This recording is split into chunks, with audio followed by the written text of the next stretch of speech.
नाश्ता अच्छे से खा लिया होगा तो फिर थोड़ा नींद आने की भी संभावना रहेगी। लेकिन और कोई तरीका भी नहीं है और कोई रास्ता भी नहीं है, इसलिए थोड़ा कष्ट तो आपको उठाना पड़ेगा। तैयार है? सभी लोग तैयार हैं? अगर किसी को ज़्यादा नींद आए तो थोड़ा सा पानी पी लीजिएगा, बाहर चले जाइएगा, थोड़ा मुंह धो के आ जाइएगा।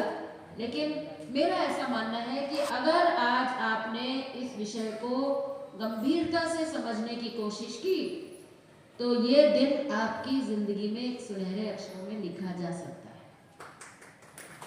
ये दिन आपके लिए जीवन परिवर्तन का एक खास दिन बन सकता है, क्योंकि एक दिन मेरे जीवन में भी ऐसा आया था जब मैंने इस चीज़ को पहली बार सुना था और मेरा जीवन को एक नई दिशा वास्तव में मिल गई थी। तो मैं ईश्वर से प्रार्थना करती हूँ कि आपके जीवन को भी एक नई दिशा मिल सके। सेवा कोई नया शब्द नहीं है। किसी के लिए भी कोई नया शब्द है क्या? कम से कम हमारे भारत जैसे देश में और हिंदू धर्म की अगर हम बात करें तो हमारे लिए ये शब्द बिल्कुल भी नया नहीं है। बचपन से हमें ये सेवा सिखाई गई है। माता पिता ने सिखाई, दादी बाबा ने सिखाई, स्कूल में टीचर्स ने भी सिखाई, समाज में गए तो समाज ने सिखाई, बहुत सिखाई।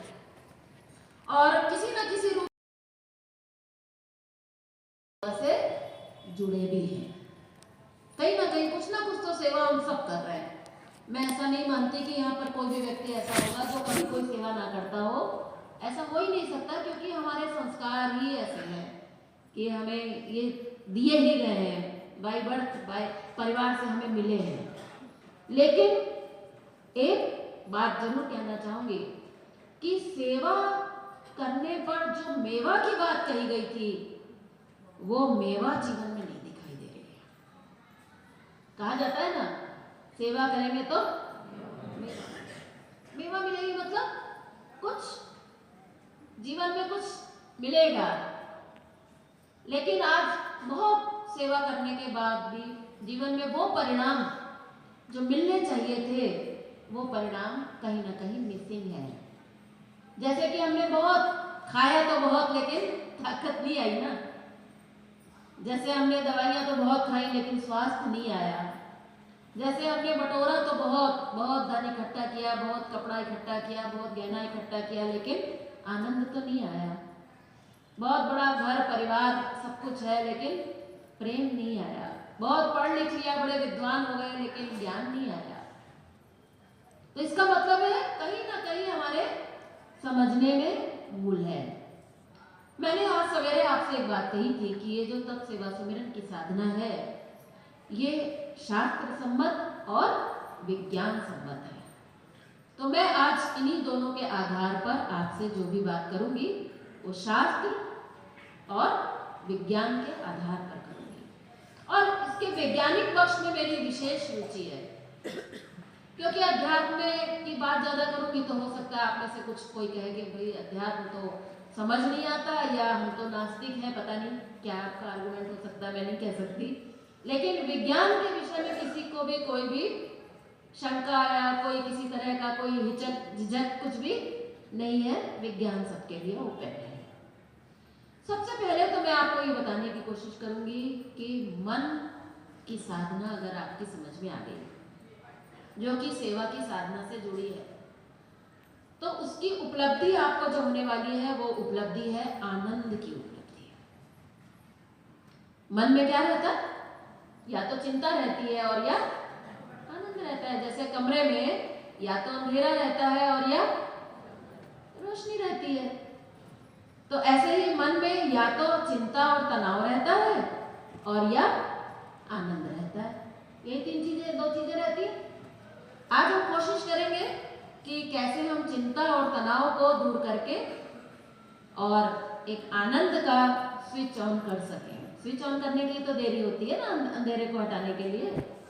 तो उस स्विच को कैसे ऑन कर किया जा सकता है, उस आनंद प्राप्ति की हम बात करेंगे।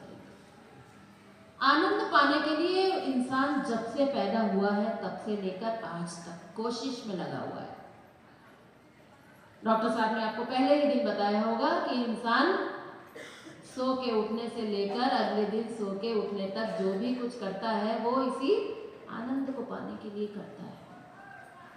लेकिन आश्चर्य यह है कि हमें आज तक ये पता ही नहीं है कि आनंद हमारे भीतर है। याद रखिएगा, आनंद हमारे भीतर है। आप कहेंगे नहीं साहब, इससे हम सहमत नहीं है, क्योंकि हमें तो ये समझ में आता है कि आनंद जो है वो खाने में है, आनंद जो है वो पैसे में है, आनंद कपड़ों में है, आनंद गहनों में है। अगर हमारी सारी परिस्थितियां हमारे अनुकूल हो तो उसमें आनंद है। अंदर आनंद कहाँ है? अंदर तो अंधेरा ही अंधेरा है, अंदर तो आनंद ऐसा कुछ नहीं है। आज मैं आपको एक 10 से 15 मिनट के अंदर ये बताने की कोशिश करूंगी कि आनंद अंदर है, और जब भी हमें बाहर की कोई भी वस्तु या परिस्थिति जब मिलती है अपने हिसाब से, तो हमें जो आनंद मिलता है वो आनंद किस प्रकार से मिलता है, क्यों मिलता है, कैसे मिलता है, और असली आनंद क्या है। ये एक जीवन का बहुत बड़ा विज्ञान है। बहुत संक्षेप में बताऊंगी, कोई बहुत लंबा चौड़ा उसके लिए कोई लेक्चर की जरूरत नहीं पड़ेगी। लेकिन ये बात अगर आपकी समझ में आ गई, जो मैं अब आपको पहले बताने जा रही हूँ, वो बात अगर आपकी समझ में आ गई, तो आपके जीवन में आनंद प्राप्ति के मार्ग को अगर भगवान भी चाहे तो रोक नहीं पाएगा। भगवान तो सब कुछ कर सकते हैं, लेकिन अगर आपको आनंद का ये रहस्य समझ में आ जाए, तो आपके पास चाहे धन हो या ना हो, मकान हो या ना हो, गहने हो या ना हो, परिस्थितियां आपके अनुकूल हो या ना हो, लेकिन फिर भी आपके जीवन में आनंद उपलब्ध हो सकता है। इतना सरल है ये आनंद का विज्ञान, लेकिन बस बात समझ में आनी चाहिए। और बात कोई टेढ़ी मेढ़ी नहीं है, बात भी एकदम सरल है, इसलिए ना समझ में आने का मेरे हिसाब से कोई कारण नहीं है। तैयार है? कोशिश किया जाए समझने की। बहुत छोटे छोटे एग्जाम्पल्स से मैं अपनी बात को समझाने की कोशिश करती हूँ। याद रखिएगा, थोड़ी देर के लिए मान लीजिए, अभी मान लीजिए कि आप सहमत नहीं है कि आनंद अंदर है, लेकिन थोड़ी देर के लिए मान लीजिए। फिर बात समझ में आ जाए बाद में तो परमानेंट मान लीजिएगा, और बात समझ में नहीं आए तो छोड़ दीजिएगा। थोड़ी देर के लिए मान लीजिए कि आनंद हमारे अंदर है, इसको आनंद मान लेते हैं, और ये हमारे अंदर है। आप जरा याद करके देखिए कि ये आनंद आपको कब कब आता है। ऐसा क्या आपके जीवन में घटता है तो आपको आनंद आता है, और ऐसा क्या आपके जीवन में घटता है कि ये आनंद चला जाता है। इस पर आपने आज तक कभी ध्यान ही नहीं दिया, आज थोड़ा ध्यान दीजिए। तो आप पाएंगे, एक छोटे से बच्चे की कहानी से अगर हम बात शुरू करें, तो एक छोटा सा बच्चा था घर में, तो बढ़िया खुश था, हंस रहा था, खेल रहा था, कूद रहा था। हमने कहा बेटा जाओ थोड़ा पड़ोस में खेल के आओ, थोड़ा काम करना रहता है ना, तो बच्चों को थोड़ा भेजना पड़ता है। बच्चे से हमने कहा जाओ बेटा थोड़ा बाहर खेल के आओ। बच्चा बाहर गया, पड़ोसी के बच्चे के साथ खेलने। अच्छा खासा बच्चा था, अच्छा खासा हंसता हंसता गया था, लेकिन जब थोड़ी देर बाद वहां से आया तो वो बच्चा रोता हुआ आया। हमने बच्चे से पूछा कि बेटा क्या हुआ, तो बच्चा कहने लगा कि मेरे को एक लाल रंग की लाइट वाली साउंड वाली कार चाहिए। मैंने कहा कि ये अच्छा खासा बच्चा था, अचानक इसको ये कार की बात कहां से याद आ गई। तो उससे पूछा कि कहां से ये कार की, बेटा तुम्हारे पास तो बहुत सारी कार रखी है, ले आओ, तुम्हारे पूरे खिलौने का पूरा अलमारी है भरी हुई, ले आओ, उसमें कोई ना कोई कार होगी। बोला ना, वो सब बेकार है, मुझे वही पर्टिकुलर एक कार चाहिए। आपको क्या लगता है क्या हुआ होगा? क्या हुआ होगा? पड़ोसी में जो गया था तो देख कर आया होगा, उसने छूने नहीं दी होगी, खेलने नहीं दी होगी, तो रोता हुआ घर आया, उसको भी चाहिए। ये जो बच्चा हंसता हुआ गया था, और अब जो ये बच्चा रोता हुआ आया है, जानते हैं? और जब ये आया है तो क्या लेकर आया अपने साथ? एक खिलौने की, क्या लेकर आया? एक खिलौने की इच्छा। खास बात याद रखिएगा, इस शब्द को थोड़ा ध्यान में रखिएगा। जब वो वापस लौट कर आया है तो क्या लेकर आया? एक खिलौने की इच्छा। जब वो इच्छा लेकर नहीं गया था तो वो आनंद में था, और अब जब वो इच्छा लेकर आया है तब वो दुखी है, तनाव में है, टेंशन में है। अब वो बहुत बेचैन हो रहा है कि मुझे चाहिए चाहिए कार। अब रात 10 बज गया, अब कहाँ से लाए कार?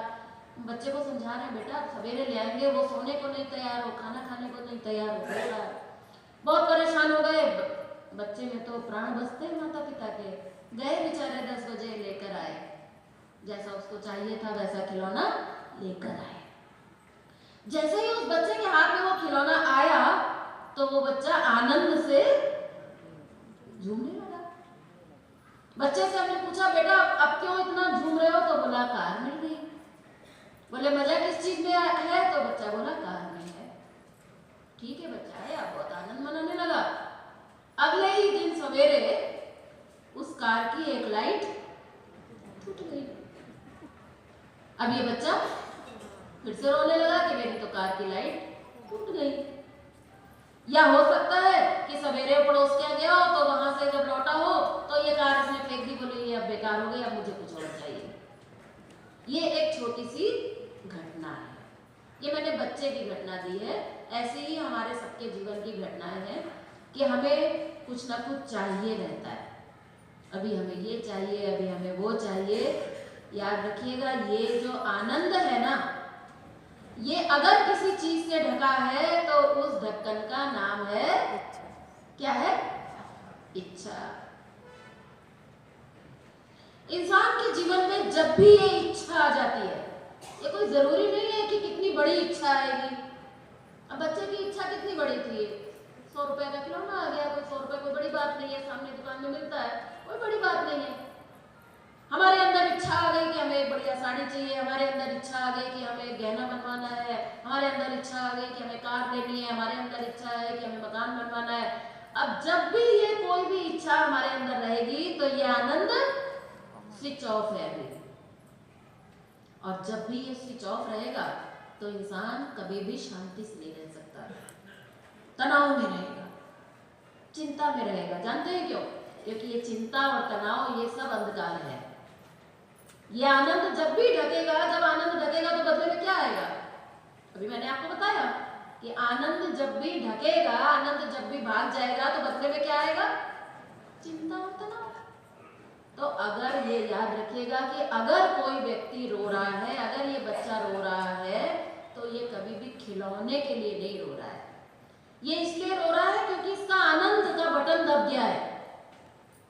और जब इसको खिलौना मिल गया है तो ये जो नाच रहा है वो इसलिए नहीं नाच रहा है कि बहुत बढ़िया उसको कार मिल गई है।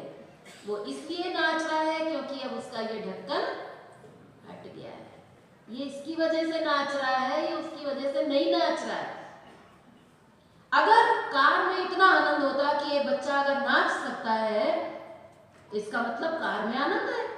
खिलौने वाली कार की बात अभी तो मैं कर रही हूँ। अगर खिलौने वाली कार में इतना आनंद है तो एक एक कार आप भी खरीद लीजिए।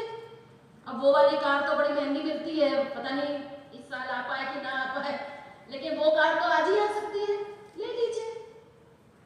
क्या आपको आनंद आ जाएगा? क्या आप भी नाचेंगे उस कार को लेके? क्यों नहीं नाचेंगे? इसलिए नहीं नाचेंगे क्योंकि उस कार की इच्छा आपके अंदर नहीं है। आपके अंदर तो दूसरी वाली कार की इच्छा है। आप तब खुश होंगे जब वो वाली कार आएगी। बात समझ में आ रही है? आनंद जब भी आया, जिसको भी आया, चाहे संसार में आया, चाहे किसी सन्यासी को आया, चाहे जिसको भी आया, आनंद हमेशा और हमेशा अपने अंदर की चीज है। इसलिए क्या करना होगा? बोले ये इच्छा को हटाना होगा। अब इंसान को ये थ्योरी नहीं पता है, उसको ये नहीं पता है कि आनंद ढक गया है या इच्छा आ गई है, उसको ये नहीं पता है। उसको तो ये पता है कि मैं टेंशन में इसलिए हूँ क्योंकि मुझे कार चाहिए, क्योंकि मुझे गहना चाहिए, क्योंकि मुझे मकान चाहिए।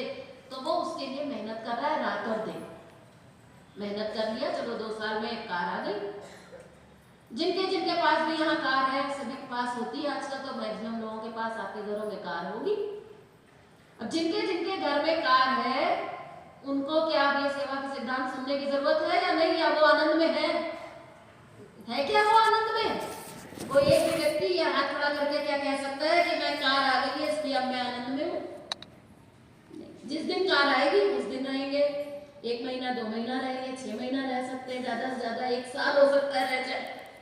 तब तक रहेंगे जब तक कि कोई दूसरा ढक्कन नहीं आएगा, तब तक रहेंगे। अब ये चाहे 2 घंटे में आ जाए और चाहे 2 साल में आ जाए।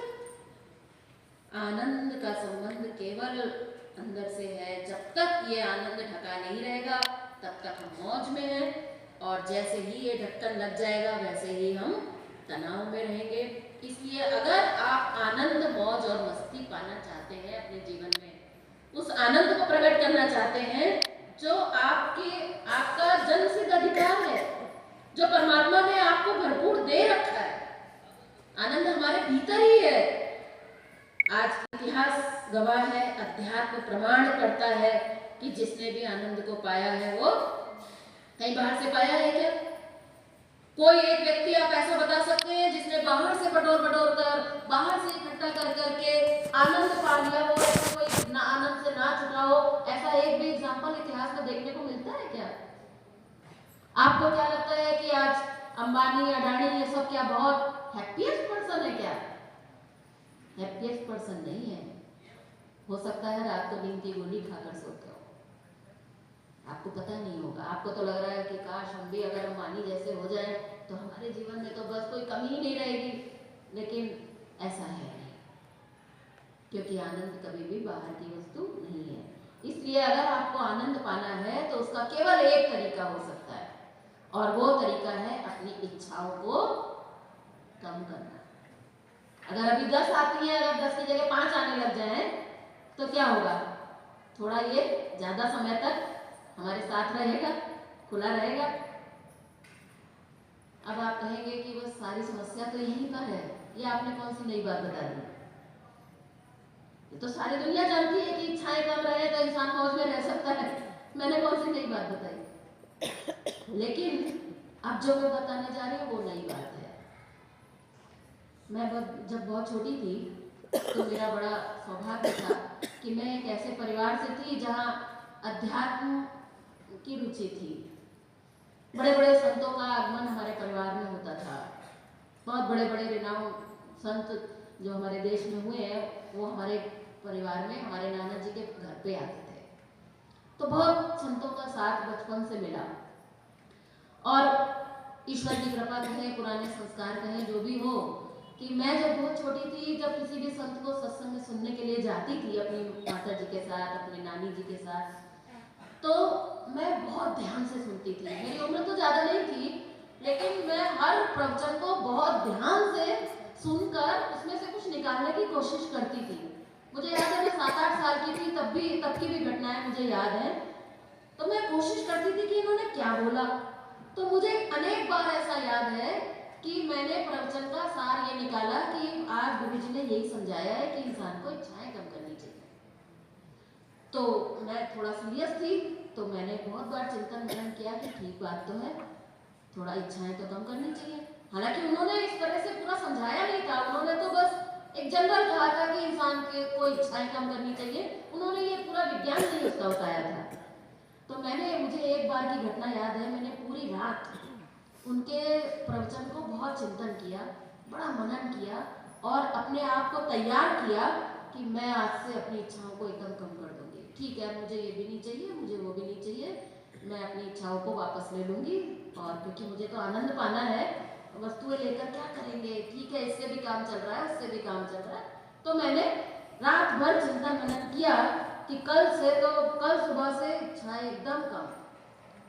ये मन बना के सवेरे उठी तो मन बड़ा प्रसन्न सा था, और स्कूल पहुंची। जैसे ही मैं स्कूल पहुंची तो मैं साइकिल से स्कूल जाया करती थी। तो मेरे पास एक खराब सी साइकिल थी, जो जेंट साइकिल होती है ना, वैसी साइकिल थी, बहुत ऊंची साइकिल थी, और वो भी एकदम खराब हो गई थी, उसकी पूरी पॉलिश उतर चुकी थी, लेकिन मैं उसी से रोज स्कूल जा रही थी। अगले दिन जब मैं स्कूल पहुंची तो मेरी एक अच्छी फ्रेंड उस दिन नई साइकिल लेकर आई थी। बहुत बढ़िया उसकी साइकिल थी, बहुत बढ़िया कलर था, स्मार्ट सी लड़कियों वाली साइकिल थी। मैं आपको सच बता रही हूँ कि ये मेरे जीवन की एक सत्य घटना है कि मैंने जैसे ही उसकी उस साइकिल को देखा, मेरे अंदर इच्छा पैदा हो गई कि ऐसी साइकिल मुझको भी चाहिए। और जैसे ही ये दिमाग में मेरे आया, मैंने तुरंत सोचा कि अभी तो रात भर सोचा था तूने कि तुझे इच्छा नहीं करनी है। मैंने बहुत कोशिश की लेकिन वो मेरे दिमाग से निकला नहीं।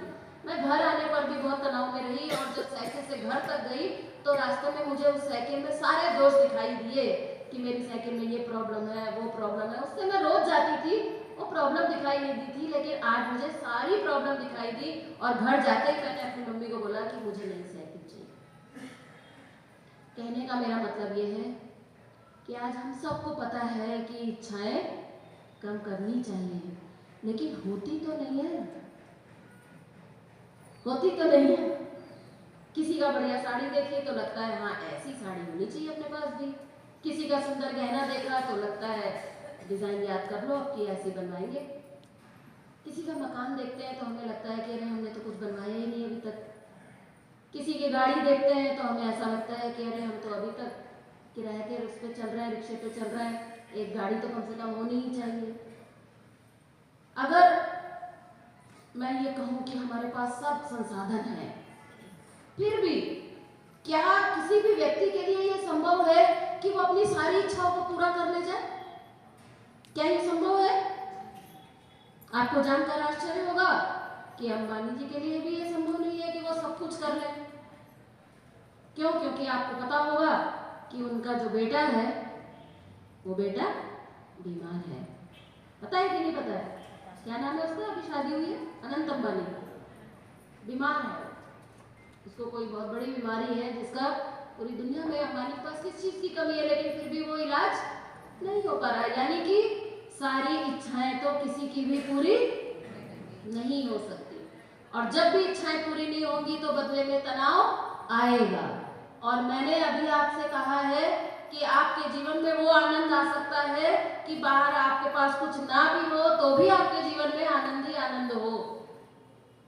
उसको अगर आपको प्राप्त करना है तो उसका एक बहुत सरल तरीका, सबसे पहली बार अगर मुझे कहीं मिला तो वो मुझे मिला तब सेवा सुमिरन में आने के बाद। वहां पर हमें एक नई बात बताई गई, हमें ये सिखाया गया कि इच्छाओं की पूर्ति कर करके आप सुख दुख के झंझट में पड़े रहोगे। खिलौना मिलेगा तो सुखी हो जाओगे, साड़ी आएगी तो सुखी हो जाओगे, साड़ी जल गई तो रोने लगोगे, खिलौना टूट गया तो रोने लगोगे, बेटा पैदा हो गया तो हंसने लगोगे, बेटा मर गया तो रोने लगोगे, है ना? यही तो होगा। बॉस बढ़िया मिलेगा तो हंसोगे, बॉस खराब मिल गया तो मुश्किल, बहू अच्छी आ गई तो वाह वाह, और बहू खराब हो गई तो हाय हाय। यानी कि आपका आनंद दूसरे के ऊपर डिपेंडेंट है। अब बाहर वाला पता नहीं ठीक हो ना हो, किसी ने आपको सम्मान किया तो आपको अच्छा लग गया, सुख हो गया, लेकिन अगर किसी ने आपका अपमान कर दिया तो अब सामने वाला सम्मान करे कि अपमान करे ये तो हम नहीं कह सकते ना। आज सम्मान है तो कल अपमान भी हो सकता है। यानी कि आज इंसान ने अपने आनंद को दूसरों के हाथ में दे रखा है। तब इसके लिए एक बहुत सरल तरीका हमारे गुरु जी ने बताया, और वो ये है कि इच्छाओं की पूर्ति से दुनिया में आज तक किसी को आनंद नहीं मिला। मिला है बहुत टेम्परेरी। रसगुल्ला खाएंगे, जितनी देर रसगुल्ला मुंह में रहेगा तो आनंद आएगा। रसगुल्ले के बाद अब बेचैनी होगी कि अब समोसा मिल जाए, यही तो होता है ना। रसगुल्ला खाया तो आनंद आया, लेकिन वो आनंद टिका नहीं है। उसके रसगुल्ला खाने के 2 मिनट बाद हम कहने लगते हैं कुछ नमकीन दे दो थोड़ा, यही होता है ना। इसलिए इच्छाओं की पूर्ति ये एक सही तरीका नहीं है। इसी से मिलता जुलता एक और तरीका है जिससे आपकी सारी बात बन सकती है, और वो है इच्छाओं की निवृत्ति। नहीं समझ में आया? आया? एक है इच्छाओं की पूर्ति और दूसरा है इच्छाओं की निवृत्ति। सही सही बताइए जरा, किसको किसको समझ में आ रही बात? बात समझ में आ गई हो तो आगे बढ़े, नहीं आई हो तो फिर थोड़ा इसको समझाने की कोशिश करें। और समझाने की जरूरत है, थोड़ा समझा दे। समझ में नहीं आ रहा आप हाँ कह रहे हो कि ना कह रहे हो? हाँ? और समझा दे थोड़ा। चलिए एक उदाहरण दे देते हैं कि किसको कहते हैं इच्छा की पूर्ति और किसको कहते हैं इच्छा की निवृत्ति। बहुत सरल एग्जाम्पल आपके घर का, परिवार का एक सरल सा एक एग्जाम्पल आपको देते हैं। सभी लोग कभी ना कभी किसी के शादी में तो गए होंगे, सीजन आता रहता है। किसी के घर जब हम शादी में जाते हैं तो शादी में जाने का एक तरीका होता है। क्या तरीका होता है? जरा अच्छे कपड़े वपड़े पहन लेते हैं और पूरे परिवार के साथ चल देते हैं, और वहाँ पर कुछ देने के लिए शगुन होता है, कुछ व्यवहार होता है ना, लिफाफा हो या कोई गिफ्ट हो तो वो ले लेते हैं और चल बच्चों को साथ में लेके जाते हैं। अच्छा, एक बात बताइए, जब किसी की शादी में जाते हैं तो वहाँ पर आपका कोई काम होता है क्या? काम तो होता नहीं, व्यवहार होता है। केवल आप जाते हैं और जो भी आप व्यवहार लेकर गए होते हैं वो घर के मुखिया को आप पकड़ा देते हैं, और उसके बाद दूसरा काम क्या करते हैं? खाना। बस यही काम होता है। अब आप जब खाने के पंडाल में जाते हैं तो आजकल तो बहुत बड़े बड़े पंडाल लगने लगे। पहले तो छोटी सी दावत हो जाती थी, अब तो इतना बड़ा बड़ा पंडाल लगा रहता है। अब आप क्या करते हैं? पूरे पंडाल में कम से कम 1 घंटे तक घूमते रहते हैं अपने बच्चों के साथ। और कहना तो नहीं चाहिए, लेकिन मनुष्य की एक ऐसी मानसिकता होती है, भाई जितना दिया है उतना तो खाओ कम से कम। बच्चों से कहते हैं बेटा ठीक से खा लो, घर में खाना नहीं बना है, अच्छे से खा लो। और बच्चों को हिदायत देते हैं कि बेटा एक ही जगह खड़े होकर पेट मत भर लेना, बहुत सारी चीजें हैं, पहले घूम के आओ, देख के आओ, इधर ये भी है, उधर वो भी है, मिठाई भी बहुत तरह की लगी है, घूम के आओ बेटा। पंडाल में गए, खूब घूम घूम कर खाया, खूब आनंद किया, खाना बहुत अच्छा था, बहुत तारीफ करी आपने, बड़ा आनंद हुआ, तारीफ करते करते अपने घर वापस आ गए। होता है ना ऐसा? ये एक घटना है। इसी घटना के 10 दिन बाद, 1 महीने बाद एक दूसरी घटना घटती है, और वो घटना ये है कि आज आपके घर में शादी है, आज आपकी बेटी की शादी है, आपके बेटे की शादी है, आपके घर में शादी है। आज आपने जो अपने घर में खाने पीने की व्यवस्था की है वो पड़ोसी से कोई कम नहीं है। आजकल किसी की भी व्यवस्था किसी और से कोई कम नहीं होती है, कुछ ज्यादा ही होती है। अगर उसके घर में इतनी थी तो हमारे घर में इससे एक कदम आगे नहीं हुई तो बेकार है, व्यवस्था करना ही बेकार हो गया। बढ़िया से बढ़िया आपने भी व्यवस्था की। अब आपके घर कौन आया? वो पड़ोसी जिसके घर आप गए थे वो भी आया। मैं अब यहाँ पर आपसे एक सवाल पूछूंगी, जब आप उस पड़ोसी के घर गए थे तो आपने खूब घूम घूम कर खाया, ये भी खाया, वो भी खाया, वो भी खाया। आज आपके घर में जब शादी है, मैं आपसे पूछना चाहूंगी कि क्या आप आज भी उस पंडाल में पाए जाएंगे क्या? सही सही बताइएगा। क्या आज भी आप उसी पंडाल में घूम रहे हैं क्या कि अब मैं क्या खाऊं, अब मैं क्या खाऊं, इतना बढ़िया बढ़िया इतना पैसा खर्च किया? नहीं। ऐसा नहीं है कि आपके पास टाइम नहीं है, ऐसा नहीं है कि आप बहुत बिजी है। आजकल तो बिजी रहते ही नहीं है, आजकल तो सब कैटरिंग सिस्टम होता है, कोई दिक्कत नहीं है, लड़की वाले भी घूम खाते हैं, लड़के वाले भी खाते हैं, कोई प्रॉब्लम नहीं है। अब आप घूम घूम कर पंडाल में नहीं खा रहे। यहाँ तक कि अगर आपका वो पड़ोसी मित्र अगर आपसे कहे कि अरे भाई साहब आप भी तो कुछ खाइए, आपने तो कुछ खाया नहीं, तो आप कहेंगे आप खाइए भाई साहब, नहीं खाएंगे आप, ऑफर देने पर भी नहीं खाएंगे। और अगर कोई आपको लेकर गया और आपके मुंह में एक रसगुल्ला डाल दिया, तो मैं आपको सच बताती हूँ, उस रसगुल्ले को खाने के बाद अगर आपसे 2 घंटे बाद पूछा जाए कि रसगुल्ला कैसा लगा आपको, तो आप उसको ठीक से बता नहीं पाएंगे, क्योंकि वो रसगुल्ला आपके दिमाग में है ही नहीं। किसी ने खिला दिया, आपने खा लिया, ठीक है आपने खा लिया, लेकिन वो रसगुल्ला आपके दिमाग में है ही नहीं। यहाँ तक कि आप जब अगले दिन जब शादी हो जाती है, 4 दिन बाद पड़ोसी मिलता है, कहता है साहब आपने तो कमाल कर दिया, इतना बढ़िया खाना आपने बनवाया, इतना बढ़िया स्वादिष्ट था। तो आपको याद करना पड़ेगा कि मैंने क्या बनवाया था, ऐसा क्या चीज थी जो बहुत बढ़िया थी। आप किसी भी चीज का स्वाद नहीं बता पाएंगे। जानते हैं क्यों? ये एक घटना है, लेकिन मैं इसके माध्यम से आपको ये बताने की कोशिश कर रही हूँ कि ऐसा क्यों हुआ, क्यों आज उस व्यक्ति के खाने की इच्छा नहीं हो रही है, क्यों 4 दिन पहले उसके खाने की इच्छा हो रही थी। वहां तो 2100 का लिफाफा दिया था, यहाँ तो पता नहीं कितने लाख खर्च हो गए। वहां 2100 देकर आए तो 5100 का खाकर आए, और यहाँ इतने लाखों खर्च करने के बाद एक रसगुल्ला का मजा नहीं लिया आपने। क्या कारण हो सकता है? क्योंकि वहां जो रसगुल्ला खा के आपको जो आनंद आया था ना, यहाँ पर आपको उससे कई गुना आनंद बिना रसगुल्ला खाए आ चुका है। आनंद की बात अगर हम करें तो जो आनंद आप वहां पर आनंद रसगुल्ले में ढूंढ रहे थे, यहाँ पर आपको उस रसगुल्ले के बिना ही आनंद हो गया है। क्यों? क्योंकि आज आपने लाखों रुपया खर्च करके इतने लोगों को रसगुल्ला खिलाया है। उससे क्या हुआ है? उससे घटना ये घटी है कि आपको अब इच्छा की पूर्ति की जरूरत नहीं रही। पड़ोसी की आप इच्छा की पूर्ति करके आए थे, और यहाँ आपकी इच्छा की निवृत्ति ही हो गई है। अब रसगुल्ला खा के आप सुखी होंगे ऐसा नहीं है। अब आपकी इच्छा की, रसगुल्ले की इच्छा की निवृत्ति हो गई है। इच्छा ही नहीं है। अब रसगुल्ला खाएं या ना खाएं ये अनइम्पोर्टेंट हो गया है। इंपॉर्टेंट क्या चीज है? कि आप बिना रसगुल्ला खाए आनंद में हैं। यानी कि अब आपकी इच्छा की निवृत्ति हो चुकी है। कैसे हुई है निवृत्ति? खिलाने से। इसलिए याद रखिएगा, अगर आप अपने जीवन में आनंद पाना चाहते हैं तो उस आनंद को पाने का केवल एक तरीका है, और वो तरीका है देना। बिना दिए इंसान कभी भी सुखी नहीं हो सकता। और सेवा का मतलब होता है केवल देना, देना और देना। आप सेवा की एक छोटी सी भी घटना अगर आप सोच लें, कोई भी छोटा सा उदाहरण, कोई बहुत छोटी सेवा, इतनी छोटी सेवा आप सोच लीजिए कि कोई सड़क पे जा रहा है, उसको सड़क पार करानी है। अंधा कोई जा रहा है, अंधे को सड़क पार करानी है। एक छोटी सी सेवा।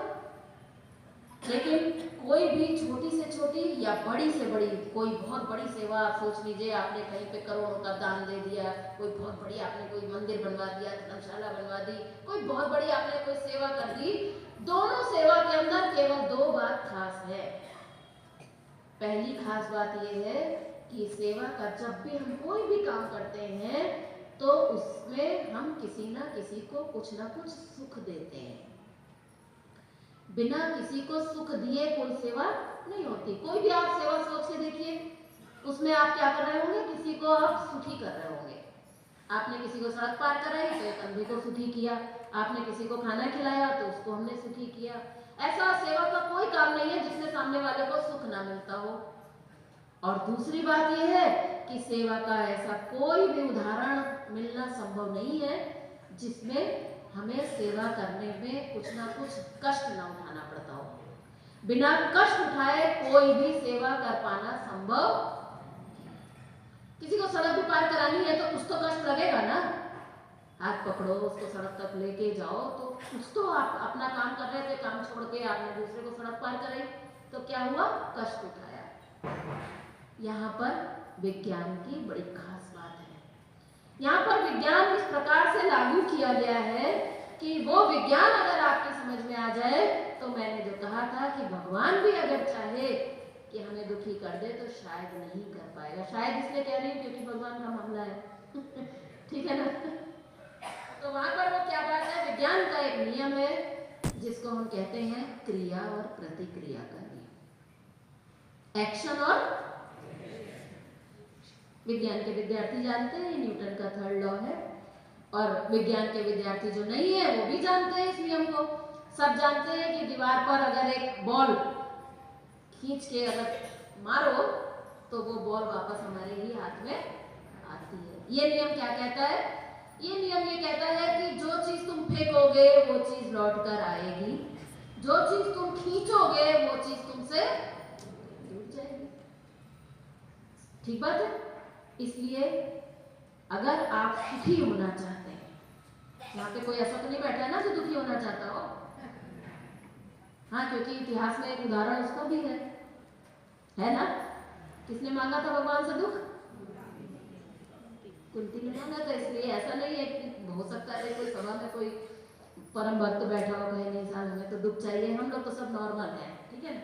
हमें सबको क्या चाहिए? सुख।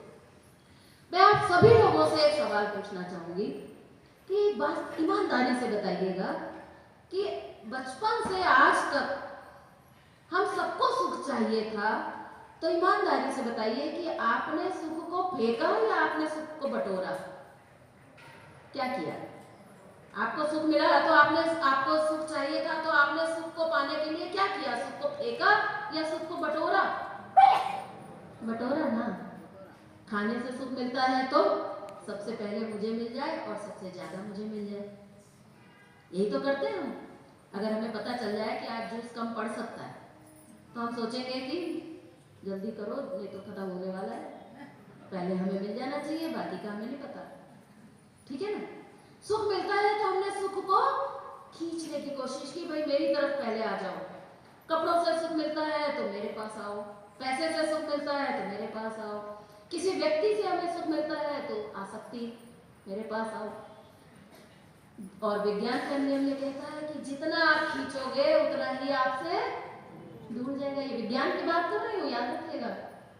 इस नियम को कोई काट नहीं सकता है।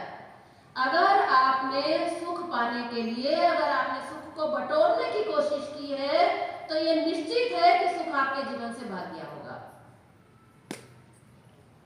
और जिस चीज से हमें कष्ट होता है, जो चीज हमें नहीं चाहिए, जिस चीज से हमें दुख मिलता है, मैं ईमानदारी से आपसे अगर पूछूं, आप बताएं कि जिस चीज से हमें दुख मिलता है उसको हम बटोरते हैं या उसको हम धक्का देते हैं? दूर जाओ, ये वस्तु हमें नहीं चाहिए, ये व्यक्ति हमें नहीं चाहिए, ये परिस्थिति हमें नहीं चाहिए। हम क्या करते हैं? जो चीज हमारे अनुकूल नहीं होता है उसको हम जोर लगाकर अपने जीवन से हटाने की कोशिश करते हैं। हमारे सामने करेले का जूस आता है, हम कहते हैं छोड़ो। कोई भी कपड़ा हमारे सामने ऐसा आ जाए कि चलो बेटा यही पहन लो, तो नहीं ये अच्छा नहीं है, ये हमें पसंद नहीं है, इसको हमसे दूर करो, ये बेकार है, हमें नहीं अच्छा लगता। यानी कि जिस चीज से हमें सुख नहीं मिलता, जिस चीज से हमें दुख मिलता है, उसको हम फेंकते हैं। अगर ये विज्ञान का नियम अगर सत्य है तो क्या होगा? ये दुख लौटकर हमारे जीवन में आएगा। यही कारण है कि आज इस धरती पर बटोर बटोर कर एक भी व्यक्ति सुखी ना तो हुआ है और ना अनंत काल तक सुखी होने की कोई संभावना है। लेकिन आज मनुष्य संतुष्ट इसलिए है क्योंकि जब मिलता है तो थोड़ी देर के लिए सुखी हो जाता है, तो उसको लगता है शायद यही सुख है, शायद यही आनंद है। लेकिन मैं आपसे पूछना चाहती हूँ कि क्या आप ऐसे आनंद को चाहते हैं जो बस आए और चला जाए, आए और चला जाए, या आप ऐसा आनंद चाहते हैं जो हमेशा आपके जीवन में रहे? कैसा आनंद चाहते हैं आप? जो हमेशा आपके जीवन में रहे। इसलिए ऐसा आनंद अगर आप पाना चाहते हैं तो क्या करना होगा? इसके लिए एक छोटा सा काम करना होगा, और वो छोटा सा काम ये है कि इस नियम को हमें थोड़ा सा सीधा करना होगा। उल्टे नियम पर चल रहे थे ना, इस नियम को हमें थोड़ा सा सीधा करना होगा। और वो सीधा ये करना होगा कि आज से ये निश्चय करना होगा कि जिस चीज से भी मुझे सुख मिलता है, आज से मैं उस सुख को थोड़ा थोड़ा फेंकना शुरू कर दूंगा। फेंकूंगा तो ये सुख और लौट के मेरे पास आएगा, और फेंकूंगा और आएगा। नतीजा ये होगा कि आपके जीवन में सुख की कभी भी कोई कमी होने की संभावना खत्म हो जाएगी। याद रखिएगा, यहाँ पर मैं किसी वस्तु की बात नहीं कर रही हूँ, कोई खाने की चीज की बात नहीं कर रही, कोई कपड़े की बात नहीं कर रही, कोई पैसे की बात नहीं कर रही। मैं बात कर रही हूँ किस चीज की? सुख की। सुख को फेंकने की बात कर रही हूँ। इसीलिए कहा गया, ईश हमें देते हैं सब कुछ, हम भी तो कुछ क्या देंगे?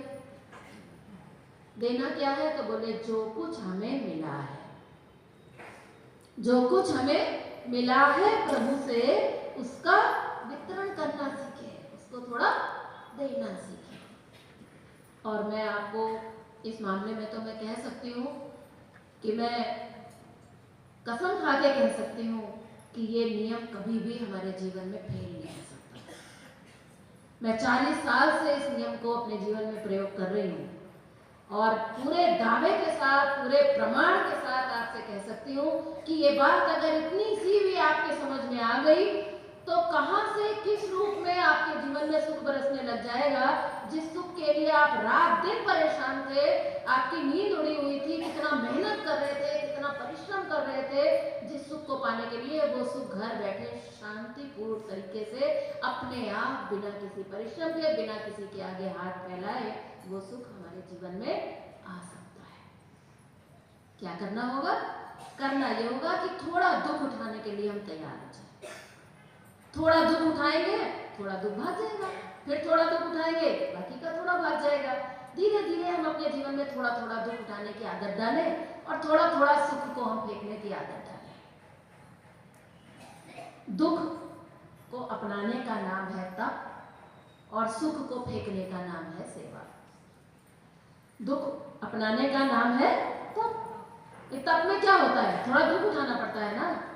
अब आप कहेंगे नहीं साहब मैं तो बेड पर चाय पीऊंगा ही पीऊंगा, मैं इतना भी तप नहीं कर सकता कि सवेरे कम से कम, चलो यहाँ सिखाया जा रहा है कि भाई उठते उठते पेट में कुछ डालने की जरूरत नहीं है, थोड़ा आकाश तक जाना चाहिए। तो ठीक है भाई 10 बजे तक कुछ मत लो, 11 बजे तक कुछ मत लो। नहीं लेंगे तो क्या होगा? थोड़ा कष्ट उठाएंगे और कोई खास बात नहीं होने वाली है। क्या होने वाली है? थोड़ा कष्ट उठाएंगे। अभी हम 6 बजे बिस्तर पर पड़े पड़े चाय पी रहे थे, अब हम 10 बजे चाय पीते हैं या 10 बजे हम जूस पीते हैं। तो क्या हुआ? ये आपने थोड़ा सा तप किया, और तप किया तो बदले में क्या मिला फायदा? बीमारी भाग गई। थोड़ा सा कष्ट उठाना पड़ेगा और सुख बांटना पड़ेगा कि ठीक है, तुमको जो चाय मिली थी, जो तुम चाय पीने वाले थे सुबह 6 बजे, एक काम करो, बढ़िया तो ये रहेगा कि सुबह 6 बजे उठो, चाय बनाओ और वो चाय किसी और को पिला दो। मुश्किल हो गया, ज्यादा हो गया शायद। कोई बात नहीं, संभव हो तो बहुत अच्छी बात है, नहीं हो तो दूसरे तरीके से, दूसरा सरल तरीका बता देते हैं। अभी तो हमने एक आइडियल बात बताई, पर आइडियल नहीं समझ में आती है, काम चलाओ, काम चलाना है तो एक प्रैक्टिकल बात बता देती हूँ। सीधी सी बात तो ये है कि ईश हमें देते हैं सब कुछ, हम भी तो कुछ देना सीखें। जो कुछ हमें मिला है प्रभु से उसका वितरण करना सीखें। क्या मिला है? बोले हवा प्रकाश हमें मिलता है, मेघों से मिलता है पानी, यदि बदले में कुछ नहीं देते इसे कहेंगे बेईमानी। इसीलिए दुख भोग रहे हैं। हमने कभी सोचा ही नहीं कि हम इसलिए दुख भोग रहे हैं। कभी सोचा क्या हमने कि हमें हवा मिल रही है और हम हवा के बदले कुछ नहीं दे रहे इसलिए दुख भोग रहे हैं? कभी सोचा क्या हमने? हम तो ये सोच रहे हैं कि हम इसलिए दुख भोग रहे हैं कि हमारे घर में एसी की हवा नहीं आ पा रही है, हम अभी तक पंखे से काम चला रहे हैं। हम तो ये समझ रहे थे, लेकिन किसी के पास कम है, किसी के पास ज्यादा है। इसीलिए कहा गया कि जो कुछ हमें मिला है, जितना मिला है। बहुत से लोग हैं ऐसे जो कहते हैं कि साहब आप देने की बात करते हो लेकिन हमारे पास तो कुछ है ही नहीं। हम लोग उनसे कहते हैं कि तुम्हारे पास कभी होगा भी नहीं। क्यों? क्योंकि तुमने देना नहीं सीखा है, इसलिए तुम्हारे पास कभी होगा भी नहीं। अगर तुम्हें देना सीखना है, अगर तो यहां से शुरू करो कि अगर तुम्हें 4 रोटी की भूख है और ऊपर वाले ने तुम्हारी थाली में 2 ही रोटी दी है, हालांकि ईश्वर की कृपा से फिलहाल इस हॉल में कोई व्यक्ति ऐसा नहीं बैठा है, लेकिन यहाँ तक हिम्मत करनी होगी, शुरुआत यहाँ से करनी होगी कि अगर परमात्मा ने हमें 4 रोटी की भूख की जगह अगर 2 रोटी दी है, तो जो 2 रोटी हमें मिली है उस रोटी में से भी हमें पहले खिलाकर खाना होगा। अगर हम ऐसा करना सीख जाएं तो कहते हैं कि दुख को दूर भगाना सीखें। दुख दूर भागने में बिल्कुल भी देर नहीं लगेगी, तत्काल। मैंने आज सवेरे आपसे कहा था कि तप की साधना में आप करेंगे, खान पान का अपना परिवर्तन करेंगे तो रिजल्ट 7 दिन में आएगा। सेवा की साधना में तत्काल रिजल्ट। अभी आपकी थाली में 2 रोटी आई, अगर अभी आप अपनी थाली में से आधी रोटी निकाल कर किसी और को खिलाने की हिम्मत रखते हो तो तत्काल आपके जीवन में आनंद आ सकता है। इसके लिए हमारे शास्त्र कहते हैं, अभी मैंने आपसे विज्ञान की बात की, अब मैं आपसे शास्त्र की बात कहती हूँ कि हमारे शास्त्र कहते हैं कि 4 वेद 6 शास्त्र में बात लिखी है 2 है। बोले 4 वेद ज्यादा पढ़ने की जरूरत नहीं है, उसने 2 ही बातें लिखी है। शास्त्र बड़े बड़े हम पढ़े अगर तो कहते हैं 4 वेद पढ़े तो उसके लिए तो थोड़ी नॉलेज होनी चाहिए ना। बोले अगर आप नहीं पढ़ सकते तो कोई चिंता की बात नहीं, उसने 2 ही बातें लिखी हैं। बोले 6 शास्त्र उनमें भी बोले 2 ही बातें लिखी हैं। 4 वेद 6 शास्त्र में बात लिखी है दोए, और वो 2 बात कौन सी है? बोले सुख दीने सुख होत है और दुख दीने दुख पर। तो बोले फिर सुख कैसे आएगा? तो बोले जो सुख आपको मिला है उस सुख से हमें बांटना होगा। तो कैसे बांटना होगा? चलिए थोड़ा विचार करते हैं। इस प्रकृति के अंदर एक और नियम काम करता है। पहला नियम मैंने कौन सा बताया? भूल गए क्या इतनी जल्दी? पहला नियम कौन सा बताया? फिर से शुरू करना पड़ेगा। हाँ, सुनाई नहीं दे रहा मुझे, पीछे से तो बिल्कुल भी आवाज नहीं आ रही। से सुख मिलता है। पहला नियम मैंने बताया क्रिया प्रतिक्रिया का, एक्शन रिएक्शन का नियम। जो फेंकोगे वो आएगा, जो खींचोगे वो जाएगा। अब मैं दूसरा नियम बताने जा रही हूँ, जिस नियम का नाम है आदान प्रदान का नियम। जानते हैं ना आदान प्रदान का नियम तो सभी लोग? गिव एंड टेक हम सब जानते हैं। कपड़े की दुकान पे जाएंगे तो कौन सा नियम लगेगा? कपड़े की दुकान पर कपड़ा खरीदने जाएंगे तो कौन सा नियम लगेगा? आदान प्रदान लगेगा कि एक्शन रिएक्शन? आदान प्रदान। हम पैसा देंगे, दुकानदार हमें कपड़ा देगा। ये पूरी सृष्टि आदान प्रदान के नियम से चलती है। मान लीजिए कभी आपने अपने बेटे से कहा कि बेटा जाओ जरा एक कपड़ा सिलना है, थोड़ा एक सुई ले आओ। सुई यहाँ पर क्या कहते हैं? महाराष्ट्र में सुई कहते हैं। सुई सुई का एग्जांपल इसलिए दे रही हूँ कि सबसे सस्ती चीज है शायद। एक सुई की कितनी कीमत होगी? कुछ भी नहीं। तो एक सुई हमने अपने बच्चे को 1-2 का सिक्का दिया और कहा जाओ बेटा जरा एक सुई ले आओ।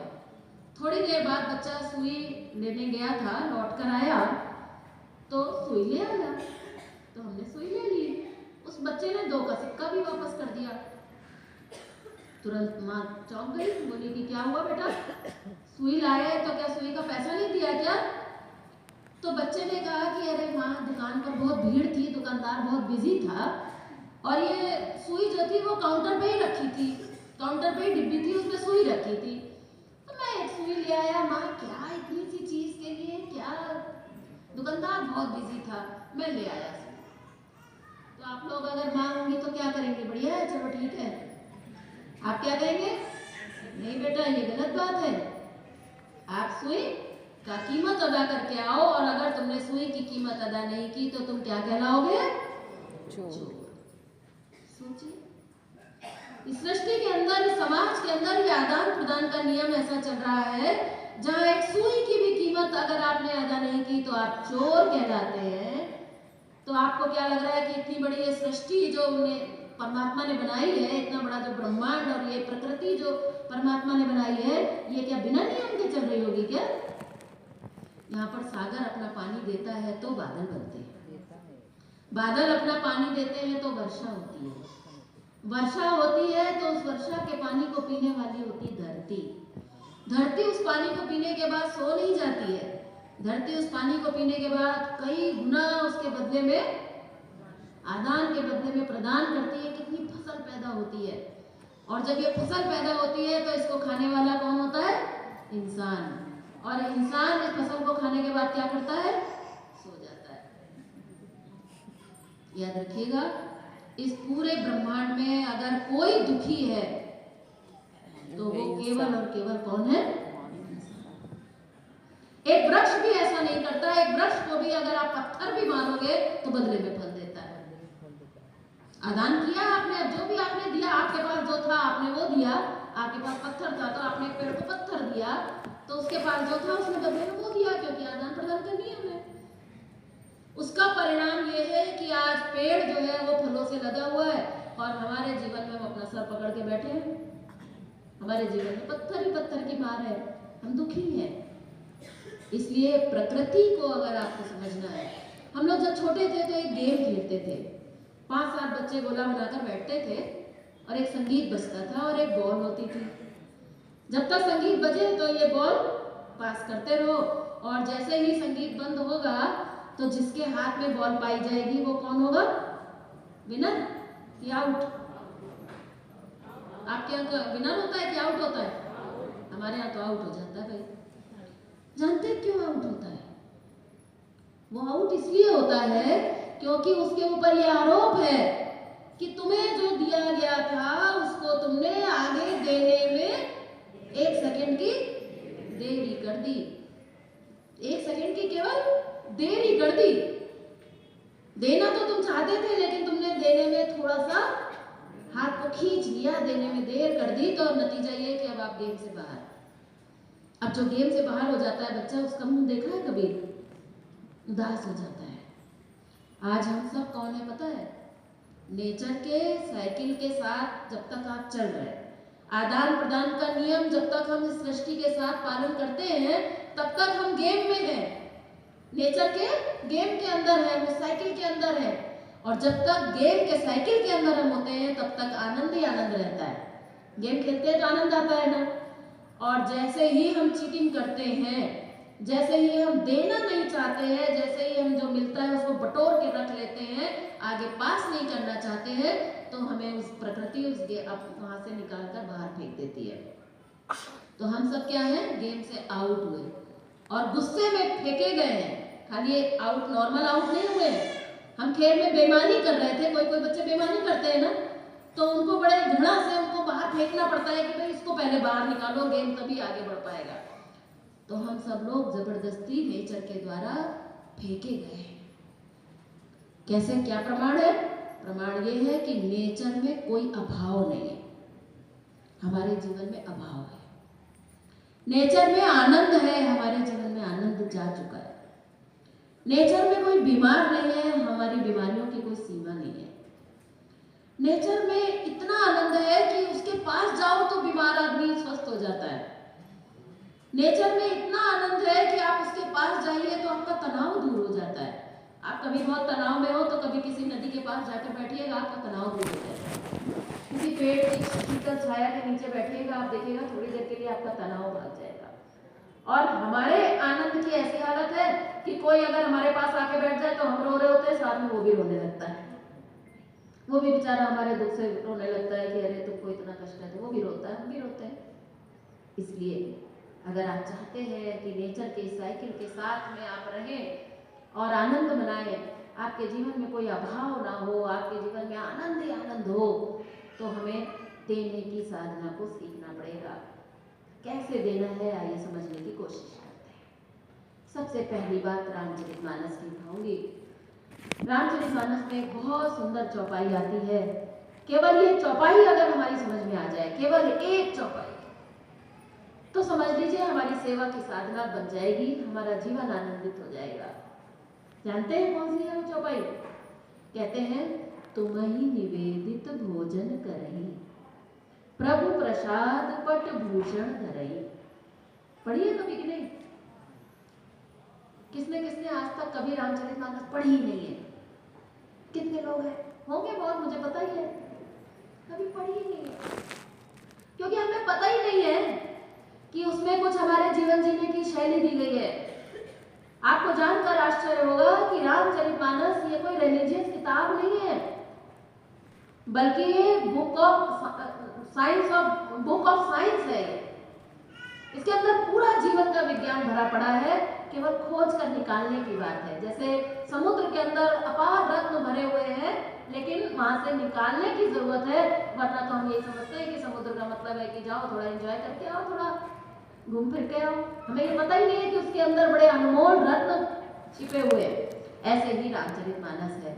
नहीं, अगर आपने पढ़ी है और अगर आप चाहते हैं कि उससे उसको कुछ समझे, रामचरितमानस पढ़ते समझ में नहीं आती है क्योंकि वो हिंदी में तो है नहीं, मराठी में तो है नहीं, उसकी व्याख्या है, तो मैं कहूँगी कि ये पढ़ लीजिए। ये हमारी तप सेवा सुमिरन सीरीज की एक ऐसी किताब है जिसको मैं आधुनिक रामचरितमानस मानती हूँ। इसमें पूरी तप सेवा सुमिरन की साधना को रामचरितमानस के आधार पर समझाया गया है। अगर आप सिंसियर हैं, अगर आप वास्तव में गहराई तक इस साधना के जाना चाहते हैं, तो कभी इस किताब को जरूर पढ़ के देखिएगा। खैर, अभी तो मैं आपको ये बताने की कोशिश कर रही हूँ कि रामचरितमानस की ये चौपाई क्या कहती है, क्या है इसका हमारे जीवन से संबंध, क्या ये हमारे जीवन में कोई चमत्कार कर सकती है, कोई परिवर्तन ला सकती है। तो आइए आज हम इस चौपाई को पहले समझने की कोशिश करें। मेरा ऐसा मानना है कि इंसान को सबसे ज्यादा सुख अगर किसी चीज से मिलता है तो वो है भोजन। खाने से सबसे ज्यादा सुख मिलता है। पैसे से भी ज्यादा सुख इंसान को खाने से मिलता है, कपड़ों से भी, गहनों से भी ज्यादा सुख इंसान को खाने से मिलता है। मान लीजिए आपको कोई बहुत बड़ी बीमारी हो गई, आप बिस्तर पर पड़े हैं, तो अब पैसे का सुख तो रहा नहीं, पिक्चर देखने जा नहीं सकते, घूमने जा नहीं सकते, गहना खरीद के करेंगे क्या, तो घर से बाहर ही नहीं जाना है, तो बस गाउन पहने पड़े हैं बिस्तर पर, तो अब गहना भी नहीं चाहिए, पैसा भी नहीं चाहिए, कपड़ा भी नहीं चाहिए, लेकिन खाना तक भी चाहिए। बड़े से बड़ा रोगी जो मरने वाला है, बिल्कुल हो सकता है बेचारा आज ही मरने वाला हो, ऐसे व्यक्ति से भी अगर आप बात करेंगे ना कि आपकी कुछ खाने की इच्छा है क्या, तो वो आपको जरूर बता देगा कि हाँ मेरी कुछ खाने की इच्छा है। पूरे जीवन भर हम खाते हैं, 50 साल, 60 साल, 70, 80 साल तक हम खाते हैं, लेकिन खाने से आप आज तक हमारा डिटैचमेंट नहीं हुआ। इसलिए रामचरितमानस में सबसे पहली बार कही गई, तुम्हें निवेदित भोजन करें, प्रभु प्रसाद। बहुत खास बात है ये, इतना ये वैज्ञानिक ग्रंथ है कि आपको हैरानी होनी चाहिए कि वहां पर एक शब्द आया बहुत सुंदर, प्रसाद। बोले भगवान को जब खाना जब तुम्हारी थाली में आए तो क्या करो, प्रभु को निवेदन करके खाओ। तो आप कहेंगे वो तो हम खाते हैं ना। हमारे घर परिवार में जब हम खाना खाने चलते हैं तो हमारा सबसे पहला काम क्या होता है, प्रभु को निवेदन पहले किया जाता है, प्रभु का भोग पहले। हमारे घर परिवारों में ज्यादातर, यहाँ पर हम जितने लोग बैठे हैं, ज्यादातर लोग ऐसे होंगे जिनके घर में पहले भगवान का भोग लगाया जाता है। ठीक है, सभी लोग सहमत हैं। लेकिन रामचरितमानस में आगे जो बात की गई, कहते हैं तुम्हें निवेदित भोजन करें, बोले ये तो हम करते ही हैं, बोले प्रभु प्रसाद। बस हमारे गुरुजी ने इस शब्द को पकड़ लिया, प्रसाद, और इसके ऊपर पूरा रिसर्च कर डाला, बोले ये क्या है, प्रसाद क्या है। और तब जब खोज की तो एक चमत्कारिक बात समझ में आई, और वो बात ये समझ में आई कि हम जो प्रभु को निवेदन करके आज खाना खाते हैं उसमें दोष है, उसमें कमी है। दोष तो नहीं कहेंगे, उसमें कमी है, एक अधूरापन है, वो पूरा नहीं है। बोले वो कैसे, बोले वो ऐसे कि जब हम घर में खाना खाने चलते हैं, घर में सबसे पहले खाना बनता है तो हम एक बढ़िया सी थाली भगवान के नाम की लगाते हैं, यही करते हैं ना। फिर भगवान के नाम से, भगवान के भाव से, कोई कोई लोग अलग अलग विधान होता है, कोई संस्कृत में, कोई हिंदी में, कोई मानसिक रूप से प्रार्थना निवेदन सब करके और वो प्रभु को वो थाली अर्पण करते हैं। बोले यहाँ तक तो ठीक है, लेकिन गड़बड़ यहाँ पर है कि थाली को खाता कौन है, जो थाली हमने लगाई उस थाली को खाता कौन है। तो आपके यहाँ का तो हमें नहीं पता, हमारे यहाँ तो उस थाली को हम खुद ही खा लेते हैं। हमारे गुरुजी ने कहा कि भाई ये मामला तो ठीक नहीं है, थाली तो जिसके लिए लगाई गई थी, थाली तो उसको ही खानी थी। मान लीजिए हम आपके घर आए, आपने कहा कि दीदी हमारे घर चलेंगी, मैं सामने ही रहती हूँ, चलिए दोपहर में टाइम रहता है चलते। आपने कहा कि चलिए, तो हम गए, आपके घर पहुंचे। अब आपके घर जाएंगे तो कुछ तो खाएंगे पिएंगे भी, है ना, भले ही यहाँ से सलाद खा कर गए हो, जाएंगे तो कुछ तो खिलाएंगे ना। आपने एक प्लेट लगाई, उसमें थोड़ा सा कुछ रखा अपने हिसाब से, कुछ मीठा नमकीन कुछ नाश्ता रखा आपने, तो शिष्टाचारवश हमने उस थाली की ओर देखा, ठीक है भाई उसमें मीठा भी है नमकीन भी है। हमने मानसिक रूप से सोचा कि चलो पहले मीठा खाते हैं, चलो थोड़ा सा नमकीन ले लेते हैं। जब तक हमने थोड़ा विचार किया, विमर्श किया अपने मन से कि क्या खाना है क्या नहीं खाना है, तब तक आपने तो वो थाली हमारे सामने से उठा ही ली। आपने तो ये सोच लिया कि दीदी तो खाएंगे नहीं तो सलाद खा के ही आएंगे, वैसे भी ये लोग ये दोपहर में नमकीन तो खाएंगे नहीं, तो ये तो खाने वाली है नहीं। तो आपने क्या किया, वो थाली उठा ली और मेरे ही सामने बैठकर आपने उस थाली को खा लिया। आप खाने लगे बड़े आराम से, मैं वहीं बैठी हूँ। सच सच बताइएगा कि क्या ये मेरा सम्मान है या मेरा अपमान। तो हमारे गुरुजी बोले, भाई जिसकी थाली थी उसको खाना चाहिए था, ये भगवान की थाली थी तो भगवान ही खाएंगे इसको। तो बोले क्या हमारे अंदर भगवान नहीं है क्या, हमारे बच्चे ने खा ली, क्या बच्चे के अंदर भगवान नहीं है क्या। बोले है, उनके लिए तो खाना रसोई में बनाई है ना, कम से कम एक थाली जो भगवान के नाम की निकाली थी, कम से कम ये तो सबके अंदर भगवान है, तो किसी सबके अंदर वाले उस सर्वव्यापी किसी एक भगवान को तो खिला देते। नहीं समझ में आई, तब इसके आगे फिर और खोज करनी पड़ी लोगों को। जब इतनी बात बताई तो लोगों ने कहा भाई हमें तो ये बात कुछ ठीक से जची नहीं। तब फिर आगे की बात समझ में आई। बोले प्रभु प्रसाद, बोले प्रसाद बनाओ पहले इसको। बोले प्रसाद कैसे बनेगा? बोले प्रसाद बनाने का तो एक सिंपल तरीका है, आप सब जानते हैं। हनुमान जी के मंदिर जाते हैं, कोई ना कोई मंदिर जाते हैं ना हम, तो प्रसाद चढ़ाने जाते हैं। कहाँ जाते हैं? प्रसाद चढ़ाने। कैसे चढ़ाते हैं प्रसाद? पहले हम घर से जाते हैं, निकलते हैं, मिठाई की दुकान पे जाते हैं, हलवाई से कुछ लड्डू पेड़ा खरीदते हैं और उसके बाद मंदिर की ओर जाते हैं। मंदिर में जाके वो डिब्बा पुजारी जी को दे देते हैं, बड़े भगवान के नाम से, भगवान के भाव से वो डिब्बा पुजारी जी को दे देते हैं। फिर पुजारी जी भगवान के आगे उस डिब्बे को लेकर खड़े हो जाते हैं। भगवान के नाम से, भगवान के भाव से, विधि से, विधान से वो प्रभु को मानसिक रूप से अर्पण कर देते हैं। फिर वो डिब्बा लेकर वापस आपके पास आ जाते हैं और उसमें से 1 या 2 लड्डू निकाल लेते हैं। जितनी उनकी श्रद्धा हो, 2 निकालें, 4 निकालें, लेकिन निकालते जरूर हैं। निकालने के बाद वो डिब्बा आपको वापस कर देते हैं और जब वो डिब्बा आपके हाथ में आता है, उस डिब्बे को आप क्या कहते हैं? पूरी बात समझ में आ गई? तो वो जो भगवान को जो दिखाया था, वो जो पूरा डिब्बा भगवान को आगे दिखाया था, वास्तव में वो प्रसाद नहीं था, वो तो भगवान का हिस्सा था, वो तो भगवान ने खा लिया। जो बच गया है वो प्रसाद है। विज्ञान की परिभाषा, विज्ञान क्या करता है? किसी घटना से सिद्धांत निकालता है। न्यूटन एक दिन पेड़ के नीचे बैठा था, एक सेब गिरा, नीचे गिरा तो एक नियम इस धरती पर खोज हो गया, परिभाषा मिल गई एक कि गुरुत्वाकर्षण किसे कहते हैं। ऐसे ही प्रसाद की एक परिभाषा बन गई। मानस योग साधना में वैज्ञानिक धार्मिक सिद्धांतों पर वैज्ञानिक प्रयोग करना हमारी संस्था का उद्देश्य है। एक धार्मिक सिद्धांत था कि भगवान को प्रसाद चढ़ाओ चढ़ाओ, सारी दुनिया प्रसाद चढ़ा रही है। बोले इसके विज्ञान को समझो कि प्रसाद कहते किसे हैं, कब कब जाते हैं मंदिर में। आप लोग कितने दिन में मंदिर जाकर प्रसाद चढ़ाते हैं? मेरे को तो कई महीने हो जाते हैं, हमको कई महीने हो जाते हैं। प्रसाद कोई विशेष अवसर होता है तभी जाना हो पाता है, नहीं तो रोज रोज तो नहीं जाते। बहुत से लोग हर मंगल भी जाते हैं, पर फिर भी हफ्ते में 1 ही दिन तो जाते होंगे, रोज तो कोई नहीं जाता मंदिर प्रसाद चढ़ाने। बोले रोज जाने की जरूरत नहीं है, प्रसाद क्या है ये घर में ही समझ लो। बोले ध्यान से समझने की कोशिश करिएगा, अगर कोई सो रहा है तो जग जाइए। आज मैं ये बताने जा रही हूँ कि प्रसाद किसे कहते हैं।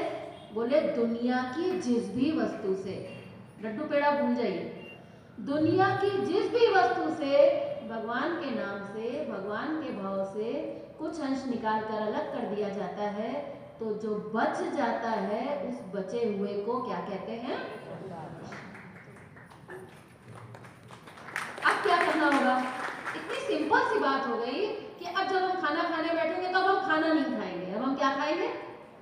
प्रसाद खाएंगे। कैसे खाएंगे? बोले जब घर में खाना सामने आएगा तो उसमें से पहले एक अंश निकालकर, कुछ अंश निकालकर भगवान के लिए अलग रख देंगे, तो जो हमारी थाली में बच जाएगा उस थाली को हम क्या कहेंगे?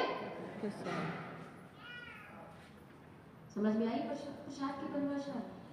जब एक दिन आप प्रसाद खाते हैं तो आपका मन प्रसन्न हो जाता है। प्रसाद खा के मन प्रसन्न होता है ना? और जब आप रोज प्रसाद खाएंगे, दिन में 4 बार प्रसाद खाएंगे, आप जब भी कुछ खाएंगे तो पहले भगवान का अंश निकाल देंगे, बाकी को प्रसाद बनाकर खाएंगे। तो याद रखिएगा, अब आप प्रसाद नहीं खा रहे हैं, अब आप खाना नहीं खा रहे हैं, अब आप प्रसाद खा रहे हैं। क्या फायदा होगा इससे? कुछ फायदा भी होगा क्या? मैं अब आपको फायदा गिनवाती हूँ।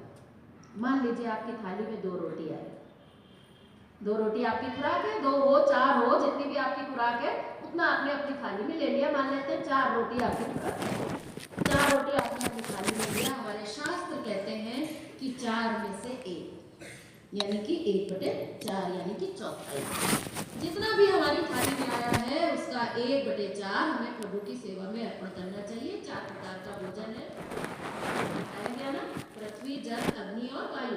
आकाश तो खाते नहीं है, अनाज खाते हैं, सब्जियां खाते हैं, फल खाते हैं, पत्तियां खाते हैं। 4 प्रकार का भोजन है तो 4 में से 1 यानी कि चौथाई। 4 रोटी थाली में आई है तो पहले 1 रोटी एक अलग थाली भगवान की बनाइए, उसमें रख दीजिए। सब्जी चौथाई निकाल दीजिए, दाल चौथाई निकाल दीजिए, खाना आपने चौथाई खाना निकाल दिया।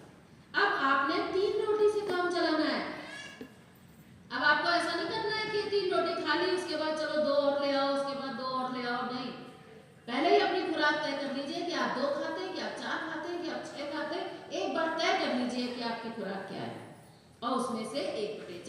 प्रभु की सेवा में अर्पण करके खा लीजिए।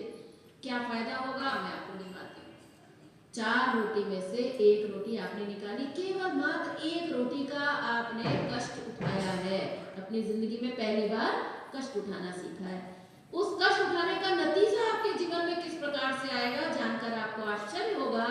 पहला फायदा ये होगा कि आज आपने 1 रोटी का जो कष्ट उठाया है, 4 की जगह अब आप 3 खा रहे हो, तो पहला फायदा ये होगा कि आपने कष्ट उठाया है तो आपका कष्ट भागने लग जाएगा। कौन सा कष्ट भागेगा? शरीर का रोग। सबसे पहला कष्ट जो है वो है शरीर का रोग। सबसे पहला सुख कौन सा है? सबसे पहला सुख निरोगी का है। तो पहला दुख कौन सा होना चाहिए? रोगी का है। तो जब सबसे 1 रोटी जैसा निकालने का एक छोटा सा काम आज आपने अगर शुरू किया है, तो सबसे छोटा कष्ट आपके जीवन से भाग जाएगा और उस कष्ट का नाम है आपके शरीर का रोग। 4 रोटी में से 1 रोटी किसी को खिलाने से अगर हमारी डायबिटीज ठीक हो जाए, अगर हमारा बीपी ठीक रहने लग जाए, तो इससे सस्ती कोई और दवाई दुनिया में हो सकती है क्या? शास्त्र सम्मत और विज्ञान सम्मत बात कर रहे हो, इस बात को भूलिएगा मत। मैंने विज्ञान भी आपको बता दिया है, मैंने अध्यात्म भी आपको बता दिया है और अब मैं आपको प्रैक्टिकल बात बताने की ओर बढ़ रही हूँ। 1 रोटी निकालने का पहला फायदा। अब दूसरा फायदा, ये रोटी कोई तो खाएगा, कुत्ता खाए, बिल्ली खाए, सुअर खाए, इंसान खाए, चींटी खाए, चीता खाए, कोई तो खाएगा ना इसको। जो भी खाएगा उसको क्या मिलेगा? सुख। कोई भी जब खाएगा इसको तो सुख मिलेगा। तो जब वो सुख उसको मिलेगा तो ये सुख लौटकर किसके पास आएगा? हमारे पास आएगा, क्योंकि यहीं से गया था। तो विज्ञान का नियम कहता है कि फेंकोगे, बॉल फेंक के मारोगे तो तुम्हारे ही हाथ में आएगी, इधर थोड़ी ना जाएगी। इधर फेंक के मारिए तो इधर ही आएगी। तो बोले ये जो आपने 1 रोटी का सुख फेंका है, तो ये सुख लौट कर आएगा। और पहला सुख लौट कर आएगा निरोगी का है। सबसे छोटे सुख की बात कर रही हूँ मैं। बाकी तो जीवन में कितने सुख आएंगे ये तो तब आपको पता चलेगा जब आप 1 रोटी निकालना सीखोगे। पहले अभी तो मैं छोटी छोटी बात आपको बता रही हूँ। 2 फायदे हो गए। तीसरा फायदा, अभी हम बीमार इसलिए पड़ते हैं क्योंकि हमारी खुराक है 4 रोटी और हम खा जाते हैं 6। यही होता है ना, हम अपनी आवश्यकता से अधिक खा रहे हैं और शायद इसीलिए बीमार पड़ते हैं। लेकिन अगर आप खिलाकर खाना सीख जाएंगे तो आपको आश्चर्य होगा कि आपका 3 रोटी में ही पेट भर जाएगा। क्योंकि गीता में लिखा है त्यागः शांति। जब हम त्याग करते हैं, जब हम कुछ देते हैं, जब हम कष्ट उठाते हैं, तो गीता में लिखा है त्याग से शांति आती है। जब आपके मन में शांति आएगी तो आपके अंदर जो आपकी इंद्रियां जो है वो बहिर्मुखी नहीं होंगी, आपकी इंद्रियां अंतर्मुखी हो जाएंगी, वो 3 से ही संतुष्ट हो जाएंगी। आपको 4थी रोटी की भी डिमांड नहीं होगी। और पहले ही दिन से ऐसा नहीं होगा, थोड़ा समय लगेगा, थोड़ा अभ्यास करना पड़ेगा, क्योंकि ये एक साधना है। थोड़ा समय लगेगा, तो धीरे धीरे आप देखेंगे कि इसका आपको ये फायदा मिलेगा। और अगला फायदा, चौथा फायदा ये मिलेगा कि 4 की 3 खाओगे तो डाइजेशन अपने आप, पाचन बढ़िया होगा, पोषण बढ़िया होगा, गैस नहीं बनेगी, एसिड नहीं बनेगा। 4 की 5 खा रहे थे तो ये प्रॉब्लम आ रही थी, अब आप 4 की 3 खा रहे हैं तो शारीरिक रूप से भी आपको इसका लाभ मिलेगा। अगला फायदा और बड़ा फायदा, पहले आप रोटियां खा रहे थे और अब आप क्या खा रहे हैं? प्रसाद। बोले दोनों में अंतर क्या है? रोटी तो है तो वो भी रोटी, लेकिन ऐसा नहीं है, बहुत अंतर है। अंतर अगर आपको समझना है तो आप ऐसे समझ लो कि जब आप मंदिर से लड्डू का डिब्बा लेकर उतरे थे तो आपको एक दोस्त मिल गया, आपका एक दोस्त मिल गया, तो आपने उससे कहा लो भाई प्रसाद खाओ। कहते हैं ना, हम कोई मिलता है तो कहते हैं प्रसाद खाओ। तो वो आपने मान लीजिए आपके मुंह से निकल गया, आपने कहा लो भाई लड्डू खा लो। तो उसने कह दिया आपसे, या मान लीजिए आपने कहा कि प्रसाद खाओ, तो उसने कहा कि अरे आप तो जानते हो मुझे कितना डायबिटीज है, मैंने तो बिल्कुल मीठा बंद कर रखा है। तो आप तुरंत कहेंगे अरे यार ये लड्डू नहीं है, ये प्रसाद है, खा लो कुछ नहीं होता, यही कहेंगे ना। और वो लड्डू खा लेगा और सच में उसको कुछ नहीं होता। ऐसी हमारी मान्यता है कि नहीं है? तो आप सोचिए कि जब आप अपने खाने को प्रसाद बनाकर खाएंगे तो ये खाना अगर थोड़ा बहुत ऊपर नीचे हो भी गया तो ये खाना आपको कभी भी नुकसान नहीं करेगा, गलत भी चला जाएगा थोड़ा तो भी नुकसान नहीं करेगा। जबकि गीता में लिखा है कि भुंजते ते त्वगम पापा ये पचन्त्यात्म कारणा, जो बिना दिए खाता है, बिना खिलाए खाता है, चाहे वो कितना भी बढ़िया खाना खाता हो, लेकिन वास्तव में वो क्या खाता है? पाप खाता है। रामचरितमानस में लिखा है करई पाप पावई दुख, अगर पाप करेंगे तो जीवन में दुख भोगना ही पड़ेगा, और वो दुख शरीर के रोग के रूप में भी, तनाव के रूप में, चिंताओं के रूप में हमारे जीवन में आता रहता है। इसलिए उसका अगला फायदा ये होगा कि अब आप खाना नहीं खा रहे हो, अब आप प्रसाद खा रहे हो। मेरे दिमाग में एक दिन आया कि ये प्रसाद आखिर है क्या, चलो इसको देखा जाए। तो मैंने हिंदी की डिक्शनरी उठाई और उसमें प्रसाद शब्द को ढूंढा। आप भी ढूंढिएगा, गूगल पे मिल जाता है आजकल। प्रसाद का मतलब आप अपने जरा मोबाइल में एक दिन ढूंढिएगा तो वहां पर साफ साफ लिखा है कि प्रसाद का मतलब होता है कृपा। प्रसाद का मतलब है कृपा, यानी कि अब आप रोटियां नहीं खा रहे हो, अब आप क्या खा रहे हो? साक्षात भगवान की कृपा खा रहे हो। तो आप बताइए, क्या कृपा खाकर भी कोई बीमार पड़ता है क्या? और आपने किया क्या था? केवल मात्र एक रोटी, 4 में से केवल एक रोटी निकालने का आपके जीवन में इतना फायदा अगर मिल सकता है तो क्या आपके जीवन में बाकी आनंद आने में कोई कसर रह जाएगी क्या? इस चौपाई को अगर हम पूरा करें, अभी तो ये आधी चौपाई हुई है, अगर हम इसको पूरा करें तो कहते हैं तुम्हें निवेदित भोजन करें प्रभु प्रसाद। ठीक है, यहाँ तक हुआ। आगे है प्रभु प्रसाद पट भूषण धरई। और बड़ी बात, और आगे की बात क्या कहते हैं कि प्रभु प्रसाद पट, पट मतलब क्या होता है? कपड़े। यानी कि अब आपको क्या करना होगा? अपने कपड़े भी प्रसाद बनाने होंगे। ये मैं नहीं कह रही हूँ, रामचरितमानस में लिखा है। बोले साहब प्रसाद, कपड़ों का प्रसाद कैसे बनेगा? बोले सीधी सी बात है, जो कपड़े आपके पास हैं उसमें से कुछ कपड़े निकाल दीजिए, तो जो कपड़े बच जाएंगे वो कपड़े क्या कहलाएंगे? अब तो प्रसाद की परिभाषा समझ में आ गई ना आपको। तब हमारे शास्त्र कहते हैं कि एक काम करिए, एक बार दिल कड़ा करके अपनी अलमारी खोलिए और इसमें जितने कपड़े हैं उसमें से नए कपड़े अलग इकट्ठे कर लीजिए, पुराने कपड़े अलग इकट्ठे कर लीजिए। नए में 10 में से 1, पुराने में से 10 में से 1 निकाल दीजिए। किसको देना है? बोले प्रभु की सेवा में निकालना है। ईश हमें देते हैं सब कुछ, देने वाला कौन है? वो परमात्मा है देने वाला। इसलिए हम भी तो कुछ देना सीखे, तो हम किसको देंगे? हम क्या भिखारी को देंगे क्या? हम किसको देंगे? हमने ईश हमें देते हैं सब कुछ, उसने दिया था, तो हम किसको देंगे? हम भी उसी को देंगे। तो अब हमें किसको देना है? परमात्मा को देना है। 10 में से 1 कपड़ा निकाल के उस प्रभु की सेवा में हमें अर्पण कर देना चाहिए। तो क्या होगा? जो बाकी के 9 कपड़े बचेंगे ये आपके प्रसाद बन जाएंगे। फायदा क्या होगा? फायदा ये होगा कि अभी हमारी अलमारी में पता नहीं कितने कपड़े टंगे, फिर भी हमें ऐसा लगता है कि हमारे पास कपड़े ही नहीं है। हम कहीं भी घूमने जाते हैं, कुछ करते हैं तो बहुत देर तक अलमारी के आगे खड़े रहते हैं, ये पहनूं, मेरे पास तो कुछ है ही नहीं। बहुत से लोगों को हमने देखा है अपनी शादी की साड़ियां अभी तक टांग रखी है, पहनना नहीं है उनको कभी भी, लेकिन टंगी हुई है। हम लोग कहते हैं लोगों से कि ये पहनोगे? बोले कि नहीं, अब तो पुराने फैशन की हो गई। तो हम लोग कहते हैं किसी को दे दो, प्रभु की सेवा में निकाल दो। बोले अरे तो शादी की साड़ी ऐसे कैसे दे दें? तो हम लोग कहते हैं शादी किया तो फिर पहन लो, या तो पहनो या किसी को पहनने दो। इस सृष्टि के अंदर एक नियम काम कर रहा है कि जो चीज उपयोग में नहीं ली जाती है उसका विनाश हो जाता है। आपको मालूम है ना, इंसान की कुछ समय पहले पूंछ हुआ करती थी, ऐसा पढ़ते हैं ना हम लोग। इंसान जो है पहले क्या था? पूंछ वाला ही था ना, अंतर ही था। जब पूंछ का उपयोग नहीं हुआ तो पूंछ खत्म हो गई। ऐसे ही जो तिजोरी में पैसे रखे हैं, अगर वो उसका कोई काम नहीं होगा, उसका कोई उपयोग नहीं किया जाएगा तो नाश हो जाएगा उसका। अब नाश कहीं तिजोरी के अंदर रखे नाश नहीं होगा। नाश ऐसे होगा कि एक दिन एक बिल बनेगा अपोलो का, नाश हो जाएगा उसका।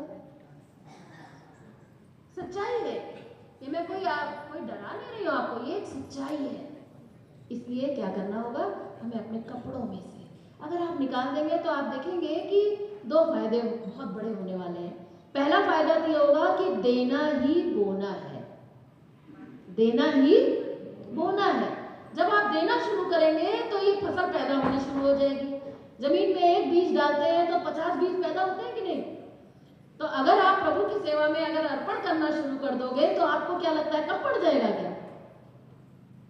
कम अगर पड़ता होता तो आज सूर्य की रोशनी खत्म हो गई होती, नदियों का पानी खत्म हो गया होता, पेड़ों पर फल खत्म हो गए होते। क्यों? क्योंकि वो तो बेचारे कब से दे रहे हैं।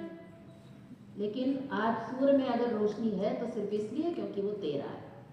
उसने बटोर के तिजोरी में बंद करके नहीं रखा है अपने बच्चों के लिए, उसने खोल रखा है, अपार बांट रहा है, दे रहा है, अनंत दे रहा है। जितना बांटोगे अनंत में से अनंत भी अगर आप बांट दोगे तो भी कितना बचेगा?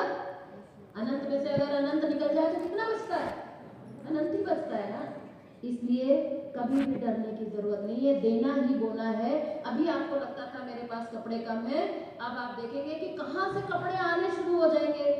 आपने जो एक कपड़ा बोया, उस प्रभु की धरती में जो बोया आपने दिया, ये कहीं ना कहीं से तो आना निश्चित है, क्योंकि आपने दिया है तो ये ब्रह्मांड में इन्वेस्ट कर दिया है आपने। अब ये जब इन्वेस्ट कर दिया है तो ये मल्टीप्लाई होकर आपकी तिजोरी में आने वाला है, तो कहीं जाएगा नहीं, आपके पास कहीं ना कहीं से आएगा। और दूसरी बात क्या होगी, पहले जब आता था तो आपको उससे आसक्ति हो जाती थी, अब जब ये आएगा तो आपको लगेगा अरे भाई मुझे जरूरत नहीं है, ये क्यों आ गया है अभी, चलो और बांटो और बांटो। तो आप देखेंगे आपको वैराग आ जाएगा। तो वैराग ही तो चाहिए था, क्योंकि जब तक वैराग नहीं आएगा तब तक इच्छाओं की निवृत्ति नहीं होगी। जब तक रसगुल्ले से हमें वैराग नहीं होगा तब तक रसगुल्ले से निवृत्ति होगी क्या? बात हमने कहां से शुरू की थी? इच्छा की निवृत्ति से तो बात शुरू की थी ना।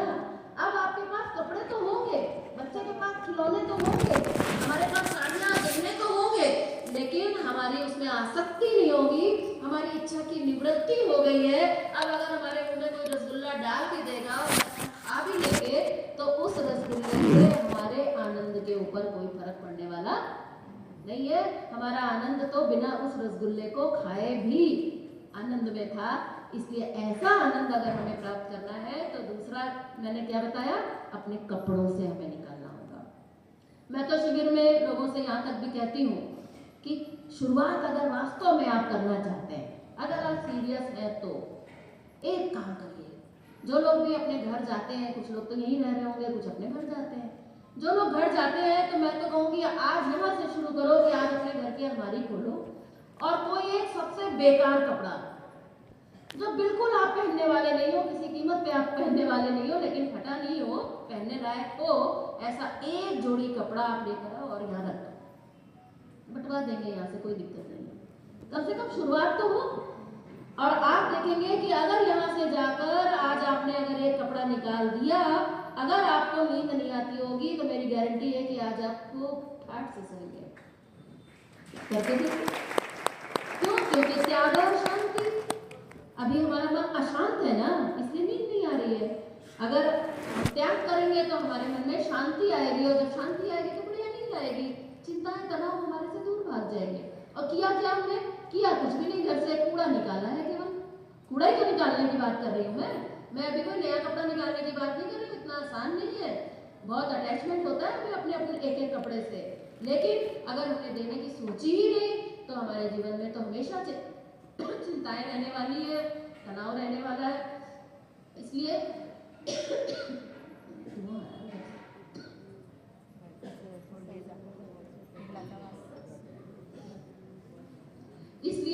कपड़ों से देना है।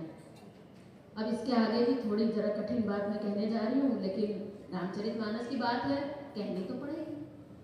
क्या कह रही थी मैं? तुम्हें निवेदित भोजन कर। आगे था प्रभु प्रसाद पट, और उसके आगे लिखा है भूषण धरई। भूषण वास्तव में अगर आपको अपने अंदर का आनंद प्रकट करना है तो हमें अपनी थाली की रोटी से लेकर और पहुंचना पड़ेगा अपनी तिजोरी तक। वहां पर क्या रखा हुआ है? आभूषण। आभूषण। यहाँ पर मैं आपको एक बात कहूंगी कि रामचरितमानस में ये सोने और चांदी क्यों निकालने की बात की गई, क्यों की गई? क्योंकि आप जानते तो सब है, आपको सबको पता है। वहां पर आप सब जानते हैं कि भागवत है, प्रसंग है, सबको पता है कि कलयुग का निवास किसमें है? पता है ना सबको? आवाज आई नहीं वैसे। कलयुग का निवास किसमें है? सोना। सोने में। और हमने खूब सोना खूब पहन रखा है, खूब जमा कर रखा है, तो हमारे जीवन पर कलयुग का प्रभाव रहने ही वाला है। तो क्या करें? सब फेंकते हैं क्या करें? समाज में रहेंगे तो लेना तो पड़ेगा, रखना भी पड़ेगा, तिजोरी में भी रखना पड़ेगा, सब करना पड़ेगा। तो बोले क्या करें? रामचरितमानस में राम राज्य का वर्णन आता है। वहां पर स्त्रियां जो थी, वहां उनके श्रृंगार का जो वर्णन आता है, वाल्मीकि रामायण में लिखा है कि ऊपर से नीचे तक महिलाएं सोने से गहनों से लदी थी। हमारे भगवान देखिए, आप किसी भी भगवान का फोटो देखिए, खूब गहने वहने पहने रहते हैं। तो क्या उनके ऊपर कलयुग का प्रभाव है क्या? क्यों नहीं है? क्योंकि कहा गया है सबही के सुंदर मंदिरायत राव रंग न लखी परे। बोले कि राम राज्य में सब पता ही नहीं चलता था राजा कौन है और भिखारी कौन है। सबके ऐसे ऐसे घर थे, ऐसे ऐसे महल थे। और कहते हैं लेकिन जो खास बात थी कि उनका जो मन था वो उसके अंदर नहीं था, वैराग था उनको। कैसे आया था वैराग? क्योंकि उन्होंने, उनके पास जो कुछ भी था उसमें से उन्होंने भगवान राम के लिए पहले निकाल कर दिया था। भगवान का निकाल कर तब पहनना है, पहनने के लिए मना नहीं है। हमारे पास अगर 10 तोला सोना है तो 1 तोला हमें भगवान की सेवा में निकालना ही होगा, अगर आप उस आनंद को पाना चाहते हैं तो। वरना तो डायबिटीज ठीक करनी है तो खाना भी निकालेंगे तो उतने से भी हो जाएगा। लेकिन अगर उस आनंद को हम पाना चाहते हैं, क्योंकि ये रामचरितमानस की जो मानस योग साधना है, ये बीमारी ठीक करने की साधना नहीं है। ये हमें शरीर से लेकर और आत्मा तक की ये यात्रा कराने वाली है, जीवन शैली है। ये मनुष्य के जीवन को सफल बनाने वाली साधना है। इसलिए अगर वहां तक जाना है तो फिर यहाँ तक आपको आना पड़ेगा कि अगर हमारे पास 10 तोले सोना है तो 1 तोला सोना भगवान ने दिया है, चोरी हो जाएगा, अभी चोर ले जाएगा तो क्या ही कर लेंगे। इससे अच्छा है कि रो कर नहीं बल्कि हंस के देना सीखें। देना तो देखिए पड़ेगा, ले तो कोई जाएगा नहीं यहाँ से, कोई ले जा सकता है क्या? तो देना तो हमें है ही है। तो इससे अच्छा है कि आप हंस के देना सीखें। हम लोगों ने हंस के देना सीखा है। हमारे पास, मैं इस बात में काफी कॉन्फिडेंट हूँ कि मेरे पास आपसे कम है। सोने की अगर मैं बात करूँ तो मेरे पास आपसे बहुत कम होगा, बहुत ही कम होगा। लेकिन हमारे पास अगर एक नोज पिन भी अगर है तो उसमें से भगवान का 10वां हिस्सा निकला हुआ है। ऐसा अगर, और कल को अगर हमारे पास इसका 100 गुना भी आएगा तो हमें उसका 1/10 निकालने के लिए एक क्षण भी सोचने की जरूरत नहीं पड़ेगी। वो बात हम लोगों की समझ में आई है, तब जीवन में ये आनंद आया है। ऐसे केवल आनंद आनंद के भजन कीर्तन गाने से आनंद नहीं आता जीवन में। उसके लिए कुछ त्याग करना पड़ता है, कुछ अपने आप को मजबूत बनाना पड़ता है, कुछ तप करना पड़ता है, कुछ सेवा करनी पड़ती है, तब जाकर जीवन में वो रिजल्ट आता है। इसलिए उस रिजल्ट को अगर हमें पाना है तो हमें ये करना होगा। और अगर हंस के नहीं देंगे तो रो के देंगे, डॉक्टर को देंगे। हमारे गुरु जी कहते थे कि जिन लोगों ने हंस के देना नहीं सीखा, परमात्मा ने उन लोगों से छीनने के लिए अपने 3 दूत इस धरती पर भेज रखे हैं। पता है आपको?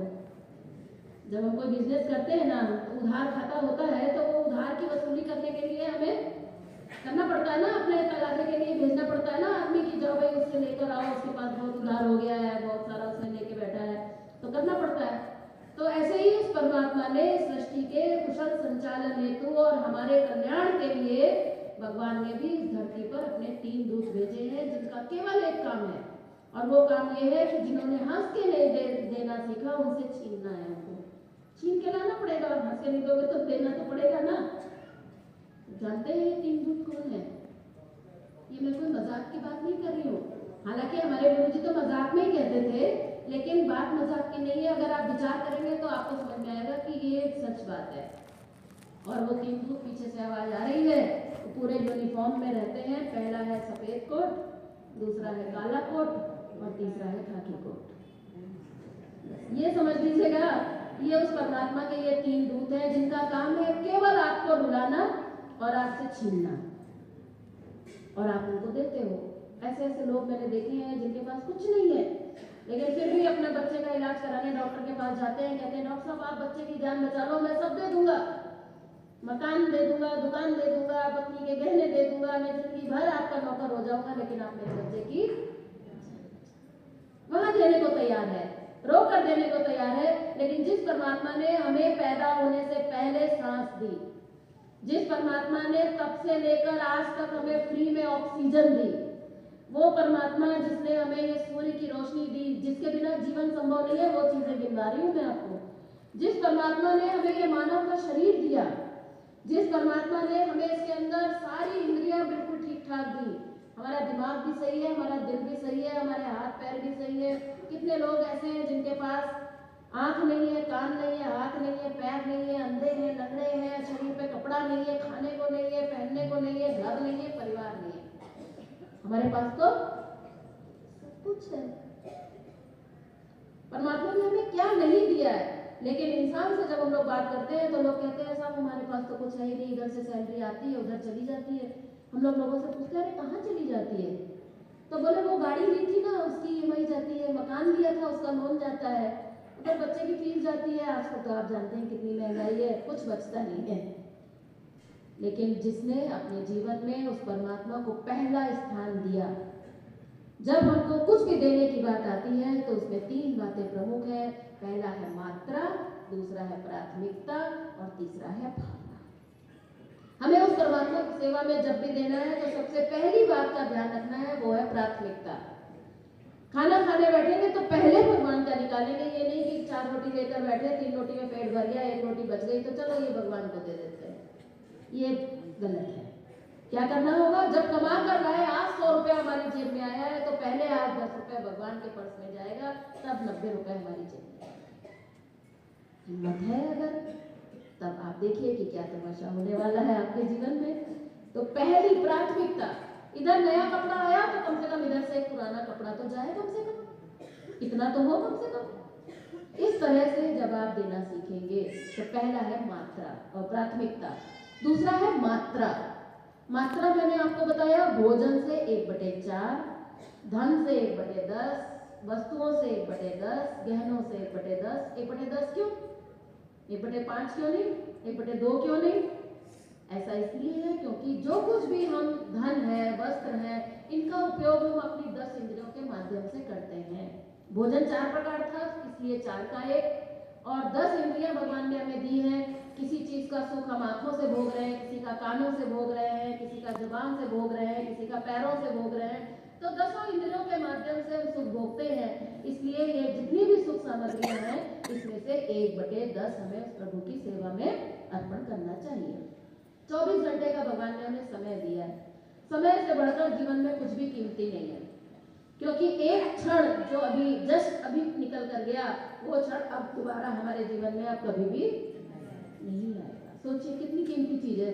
बाकी सब चीज तो दोबारा आ जाती है, बार बार ले आओ, बाजार से खरीद लो, कुछ भी कर लो, लेकिन समय ऐसा है जो एक बार गया तो वापस नहीं आता।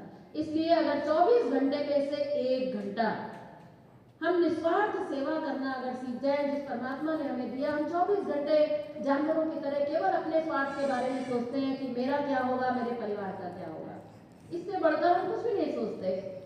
अगर हम इससे बढ़कर कुछ सोचना सीख जाए, समाज के लिए, देश के लिए, उस परमात्मा के भावना से अगर हम 24 घंटे में से 1 घंटा निस्वार्थ भाव से कोई भी सेवा का अगर हम प्रोजेक्ट अगर ढूंढ सके, तो आप देखेंगे कि ये समय आपके वश में हो जाएगा। भगवान शिव को कहा जाता है ना, समय काल को वश में रखने वाले कौन है? महादेव। वो महादेव हम भी बन सकते हैं अगर समय में से हमने उस महादेव को अर्पण करना सीख लिया। हे प्रभु, हे महादेव, 1 घंटा आपकी सेवा के लिए मैं तत्पर हूँ, आपकी सेवा के लिए तैयार हूँ, तो याद रखिएगा महादेव की आपके ऊपर ऐसी कृपा होगी कि जब आपको जितने समय की जरूरत होगी वो आपको देंगे। अंत समय में सबसे ज्यादा जरूरत पड़ती है हमें समय की, जब हम भगवान से कहते हैं प्रभु थोड़ा और समय दे दो, जरा बच्चे और थोड़ा सा पढ़ लिख जाए, थोड़ा बच्चे और सेटल हो जाए, तब हमको 1 सेकंड भी नहीं मिलता है। लेकिन अगर आपने समय से सेवा करना सीख लिया तो आप देखेंगे कि आपके जीवन में ऐसा क्षण आएगा जब आप सब काम निपटा के शांति से बैठ जाएंगे और प्रभु से कहेंगे, प्रभु मेरे सब काम आपकी कृपा से हो गए, अब मैं तैयार हूँ, अब जब आप कहोगे तब मैं चलने के लिए। वैसे जाने में मजा है कि ऐसे जाने में मजा है? क्या कहते हैं? 24 घंटे में से 1 घंटा। तो ये है मात्रा। लोग कहते हैं साहब मात्रा के ऊपर अच्छी बात नहीं है।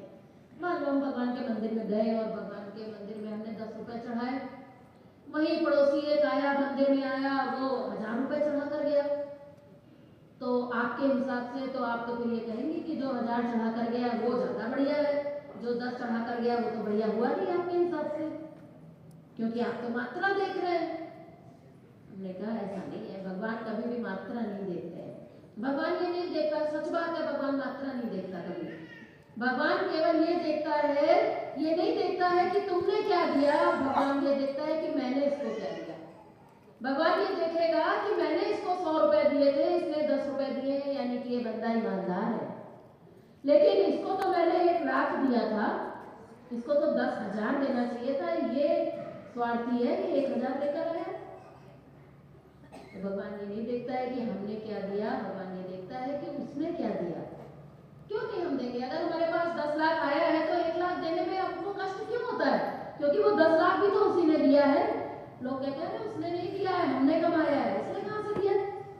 अगर हम आपसे कहें कि आपके पास जो 10 लाख आया वो उसने दिया है, तो आप मानेंगे क्या? आप कहेंगे नहीं नहीं, अरे उसने कहां से दिया है, हमने कमाया है भाई।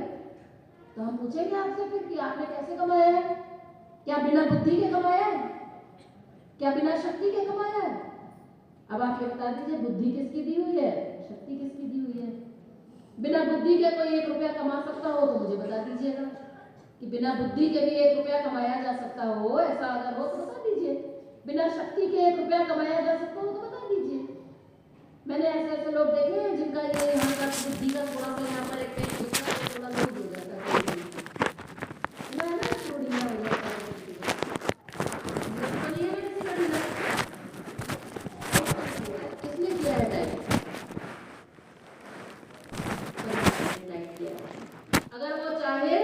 भी 1 सेकंड के अंदर ये लूज हो जाए। और अगर ये लूज हो गया तो मैंने ऐसे ऐसे लोग अपनी आंखों से अपने जीवन में देखे हैं जिनको ये लूज हो जाने के बाद खाने और पकाने का भी अंतर समझ में नहीं आता। तो अब आप सोच लीजिए कि ये जो आपने 10,000 कमाए हैं, ये आपने कमाए हैं या उस प्रभु ने कृपा करके आपको ऐसी बुद्धि दी है, आपको ऐसी शक्ति दी है।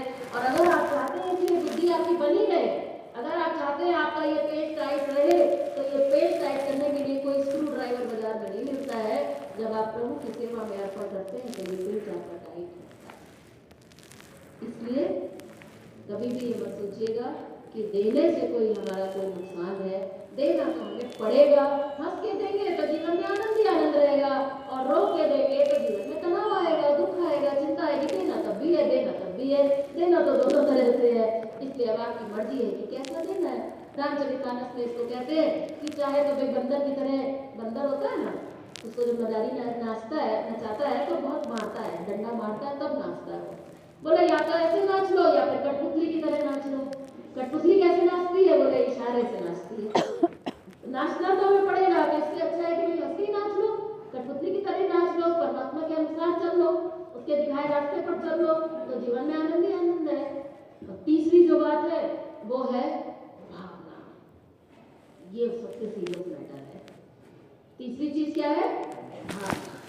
देते तो आज देखिए हम सब है, हम लोगों ने भी बहुत सा दिया होगा, बहुत सा भोजन बंटवा दिया होगा, आज तक पता नहीं कितना तो हमने चंदा दे दिया होगा, कितने धर्मशाला बनवा दिए होंगे, कितने पंखे टंगवा दिए होंगे, सब हम सब सेवा कर रहे हैं। लेकिन मैंने आपसे कहा था कि सेवा का रिजल्ट नहीं आ रहा है जीवन में। जीवन में वैराग नहीं आ रहा है, जीवन में शांति नहीं आ रही है, जीवन में अभाव नहीं मिट रहे हैं, रोग नहीं मिट रहे हैं, चिंताएं नहीं मिट रही हैं। सब क्या चक्कर है? वो चक्कर ये है कि भावना ठीक नहीं है। तब मैं आपको अंतिम अपना जो विषय है वो बताना चाहूंगी, और ये है कि देना एक क्रिया है। हमारे देश में गोल्डन टेम्पल है, जानते हैं ना सब? तो किसका बना है? गोल्ड का। तो ये गोल्ड क्या सरकार ने दिया है कि लोगों ने सेवा की है? मेरे ख्याल से लोगों ने सेवा की है, सरकार ने नहीं बनवाया। तो इतना इसने ऐसे लोग भी हैं जिन्होंने सोने का मंदिर बनवा दिया। बड़े बड़े सेठ ऐसे हमने देखे हैं जो करोड़ों का दान देते रहते हैं। तो आपको क्या लगता है उनके जीवन में परिवर्तन आ गया है क्या उनके जीवन में वैराग आ गया? नहीं। आज मैं आपको ये पहले बताने की कोशिश करूंगी कि कहाँ नहीं देना है, कहाँ देना है ये नहीं बताऊंगी। क्या बताऊंगी? कहाँ नहीं देना है। सबसे पहली चीज याद रखिएगा, आपने जो कुछ भी प्रभु की सेवा में निकाला है, खाना, पैसा, कपड़ा और जो भी गहना, ये आपको कहाँ देना है? प्रैक्टिकल क्वेश्चन है ना।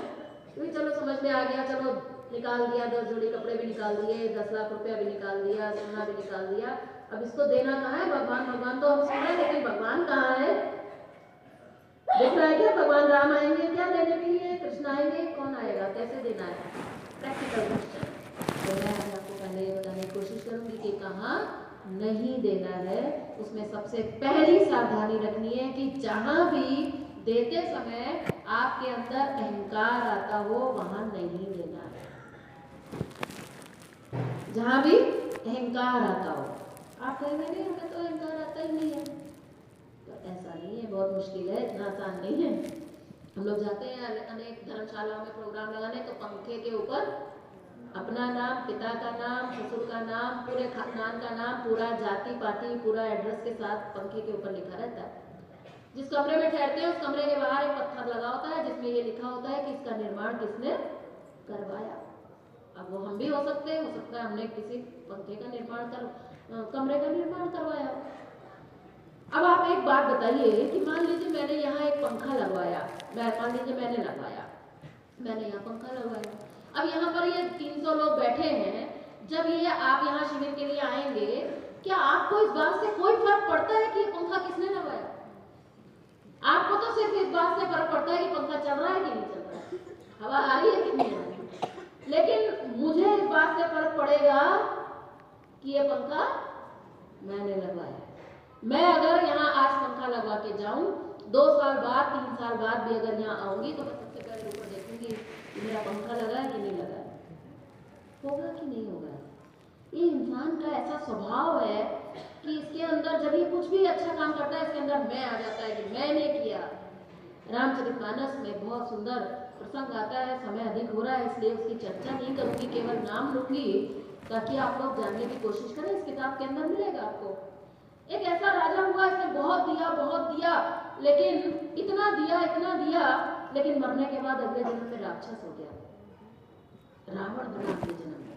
इस जन्म में इसका नाम प्रताप भानु था, कभी पढ़िएगा। अगले जन्म में इसको सोने की लंका मिली। वो सोने की लंका इसलिए मिली क्योंकि उसने बहुत दिया था। मैंने कहा था ना, दोगे तो मिलेगा, तो उसने दिया था तो उसको मिला। बहुत दिया तो कितना मिला? तो इतना मिला कि सोने की लंका मिल गई। लेकिन देते समय उसके अंदर अहंकार था, उस अहंकार ने उसको मरने के बाद क्या बना दिया? इसलिए मत दीजिए, कोई बात नहीं, ज्यादा नुकसान नहीं होगा। अगर नहीं देंगे तो ज्यादा नुकसान नहीं होगा, लेकिन अगर देंगे और अहंकार पूर्वक देंगे तो ज्यादा नुकसान होने की संभावना है। इसलिए देने से पहले 10 बार अपने दिल पर हाथ रख के समझ लीजिएगा, सोच लीजिएगा कि कहीं अहंकार की भावना तो नहीं आ रही है। पहले निकालिए, निकाल कर रखिए, किसी को मत दीजिए। पहले अपने आप को मजबूत बनाइए कि कहीं अहंकार तो नहीं आ रहा। दूसरी सावधानी इससे भी ज्यादा खतरनाक है, और वो है कि जब भी किसी को देना हो और देते समय अगर तरस की भावना आ जाए, हाय बेचारा, अरे तो बेचारा अंधा है, अरे इसके पैसे तो पकड़ी नहीं, गरीब है, अरे तो लड़की की शादी कैसे होगी, इसकी पढ़ाई कैसे होगी, चलो इसको दे देते हैं। जब भी आपको कभी भी तरस आए तो तरस खाकर आपको याद रखिएगा, भगवान का हिस्सा नहीं देना है। भगवान का हिस्सा पर मैं जोर इसलिए दे रही हूँ, आपके पास 100 रुपए थे, आपने भगवान का हिस्सा कितना निकाला था? 10। अभी आपकी जेब में कितना पड़ा है? इसलिए अगर आपके सामने कोई ऐसी परिस्थिति आ जाए कि जब आपको बेचारा दिखाई दे जाए, तो याद रखिएगा ये हिस्सा आपने जो निकाला था ये भगवान का था, और भगवान कभी भी बेचारा हो नहीं सकता। इसलिए भगवान का हिस्सा उस बेचारे को आप नहीं दे सकते। अगर आपको देना है, आप सामाजिक प्राणी हैं, भगवान ने आपको समर्थ बनाया है, वो बेचारा गरीब है, अब आपको उसकी सेवा करनी है, मदद करनी है, करनी चाहिए, हमारा सामाजिक कर्तव्य है। तो आपकी जेब में 9 रुपए है ना, उससे करिए ना, दूसरे के हिस्से से आप नहीं कर सकते। वो हिस्सा केवल परमात्मा का है, केवल और केवल भगवान का है। यहाँ पर जो हम ये दशांश की बात बता रहे हैं, चतुर्थांश की बात बता रहे हैं, ये केवल और केवल मनुष्य के अपने आत्म कल्याण की सेवा की साधना है। ये कोई सामाजिक कृत्य नहीं है, ये कोई सामाजिक सेवा नहीं है। सामाजिक सेवा अलग होती है और ईश्वरीय सेवा, आध्यात्मिक सेवा अलग होती है। इसलिए कभी भी तरस खाकर मत दीजिएगा, क्योंकि हमारे शास्त्रों में लिखा है कि अगर अंधे को दोगे भगवान का हिस्सा, तो अगले जन्म में तुम्हें अंधा होना पड़ सकता है। आप सोच रहे होंगे मैं आपको डरा रही हूँ, सबके चेहरे पे बहुत भय दिखाई देने लगा। मैं डरा नहीं रही हूँ, मैं एक सिद्धांत की बात आपको बता रही हूँ। हमारे भागवत में कथा आती है, आप सब जानते हैं कि एक ऋषि हुए, मुनि हुए, जिन्होंने बहुत साधनाएं की, बहुत बढ़िया साधनाएं की, बहुत तपस्या किया, सब कुछ किया, लेकिन अगले जन्म में वो पशु योनि में चले गए और एक हिरण बन गए। जानते हैं ना? नहीं मालूम? भरत, जड़ भरत। अगले जन्म में वो बड़े दुखी हुए, एक दिन आंख बंद करके बैठे, पूर्व जन्म की उन्हें याद थी, साधना तो उनकी अच्छी थी, तो एक दिन दुखी होकर रोते रोते प्रभु से प्रार्थना की कि प्रभु ऐसी मैंने क्या गलती कर दी कि मैं समझता था कि मुझे तो मोक्ष मिलेगा, मोक्ष मिलना तो दूर, मैं तो पशु योनि में चला गया, ऐसा मुझसे कौन सा पाप हो गया। तब भगवान ने उनको दिखाया कि बुढ़ापे में उन्होंने एक हिरण पाला था, और जब वो उसकी सेवा करते थे तो उनके मन में एक ही भाव आता था कि बेचारा हिरण है, मैं मर जाऊंगा तो इस बेचारे का क्या होगा। आज हमें भी यही होता है ना कि अरे हम मर जाएंगे तो हमारे बच्चों का क्या होगा। हमारे पिताजी 42 साल की उम्र में चले गए तो हमारी माँ जी को लगता था कि हम सबका क्या होगा, बच्चों का क्या होगा। पर जल्दी ईश्वर की कृपा से समझ में आ गया कि वही है करने वाला, हम उसके बच्चे हैं। ये तो सब यहाँ पर दिखाई देता है, हम उसके बच्चे हैं, कोई कमी होने वाली नहीं है। सब हो गया, सब हम लोग सब पढ़ लिख गए, सब बढ़िया शादी वादी हो गई, सब काम हो गया, कोई दिक्कत नहीं है। लेकिन हमें ऐसा लगता है कि हम नहीं करेंगे तो जैसे हमारी ये दुनिया चलेगी नहीं, हमारे बिना ये कुछ हो ही नहीं सकता। इसलिए भगवान ने उनको दिखाया कि तुमने उस हिरण के अंदर भगवान की सेवा का भाव नहीं रखा, तुमने तरस खा के रखा, तुम सोच रहे हो कि मैं सेवा करने वाला हूँ। जहाँ मैं होता है वहाँ भगवान एक क्षण भी नहीं रुकता है। कबीरदास जी कहते हैं, जब मैं था तब हरि नहीं, अब हरि है मैं आया नहीं कि हरि भाग्यवान से तुमने मेरे को नहीं देखा, मैं मुझ परमात्मा को देखना चाहिए था, लेकिन तुमने अपने मैं को देखा कि मैं सेवा करने वाला हूँ, इसलिए तुम्हारा पतन हुआ। इसलिए ना दीजिएगा, मैं फिर से कह रही हूँ, मत दीजिएगा, कम नुकसान होगा। लेकिन अगर दिया और तरस के भाव से दिया तो नुकसान ज्यादा हो जाएगा। तीसरी बात, जब भी कभी दीजिएगा तो कभी ये मत सोचिएगा कि मैंने कहीं पर कुछ दिया तो बदले में मुझे क्या मिलेगा। ऐसा होता है कि हमने किसी को कुछ दिया तो बदले में हमें भी कुछ मिले। तो बहुत से लोग कहते हैं नहीं, हम तो ऐसा नहीं सोचते हैं, हम तो बस दे देते हैं, हम तो भगवान के ही भाव से दे देते हैं, हम तो कभी सोचते ही नहीं है कि हमें भी कुछ मिलेगा बदले में, हम तो बहुत निस्वार्थ सेवा करते हैं। ऐसा कुछ नहीं है। कि मनुष्य का जो स्वभाव है ना, ये इतना इजी नहीं है। हम अपने आप को केवल धोखा देने के लिए ऐसा कहते हैं, इतना आसान नहीं है। लेकिन अगर आपको कभी भी देते समय ये भाव आए कि बदले में मुझे क्या मिलेगा, तो फिर मत दीजिएगा। अब उसके बाद सवाल उठता है कि तो फिर दे कहाँ, तो फिर दे कहाँ। 5 मिनट ले लेते हैं। अब सवाल उठता है कि जहां भी हम देते हैं वहां ये 3 बातें तो आती ही रहती हैं। बड़ा मुश्किल है, मैं बार बार खुद ही कह रही हूँ कि बहुत मुश्किल है। जहाँ देते हैं वहां लगता है कि मैंने दिया, जहाँ देते हैं लगता है अरे बेचारा है, जहाँ देते हैं मुझे लगता है मुझे क्या मिलेगा। तो आखिर फिर दे कहाँ। देने की बात तो समझ में आ गई, लेकिन ये तो समझ में नहीं आ रहा दे कहाँ। एक काम करिए, बहुत सरल तरीका, रिजल्ट ओरिएंटेड बात, प्रैक्टिकल बात करूंगी, और वो ये है कि काम करिए, आपको जो कुछ भी निकालना है आप निकाल दीजिए। पैसा निकाला, आपने कपड़ा निकाला, आपने गहना निकाला, आप निकाल दीजिए। सबसे पहले निकालने की हिम्मत करिए। और निकालना भी कहाँ से शुरू करना है, घर के कबाड़ से। घर में जो कूड़ा है पहले उसको निकालिए, अभी पैसा मत निकालिए, सबसे पहले तो कूड़ा निकालिए घर से। ये विज्ञान का एक बहुत बड़ा नियम है। अगर आप अपने घर से कूड़ा निकाल देंगे, आपका ये सर एकदम हल्का हो जाएगा, सारे तनाव मिट जाएंगे, आपको बढ़िया नींद आने लग जाएगी। कूड़े की परिभाषा तो आपको समझ में आ चुकी है। आज तो तीसरा दिन है। मास्टर ने बताया कि कूड़ा किसे कहते हैं? बोले आवश्यकता से अधिक दुनिया की हर वस्तु। तो सबसे पहले हमें क्या निकालना है? कूड़ा। आवश्यकता से अधिक। अब आप कहेंगे साहब आवश्यकता की तो कुछ पहचान है नहीं, कोई एक की भी आवश्यकता हो सकती है, 10 की भी। हम कहते हैं कि भाई अगर आप अपनी एक आवश्यकता तय कर लो, अगर आपको लगता है मुझे 10 जोड़ी कपड़े चाहिए, हम कहते हैं 20 रख लो, पर कम से कम 40 तो ना रख लो, कम से कम 50 तो ना रख लो। तो बोले पहले कूड़ा निकालो, पहले वो चीज निकालो जो तुम्हें पहननी नहीं है, जो तुम्हें पसंद नहीं है, जो तुम्हारे नाप का नहीं है, जो बेकार चीजें हैं, रखे फालतू के जूते, चप्पल, कपड़े, पता नहीं क्या क्या हमने घर में जमा कर रखा है, यूजलेस कबाड़, उस कबाड़ को पहले। उसके बाद जब भगवान का हिस्सा निकालने की बात आए, तब एक काम करिए, बैंक में तो करोड़ों है, तो हिम्मत है नहीं लाखों निकालने की, कोई बात नहीं, उस करोड़ में से जब घर में निकाल के लाओ 10,000, तो उस 10,000 में से 1,000 निकाल दो। ये तो आसान हो सकता है ना, 1,000 तो निकालना आसान है।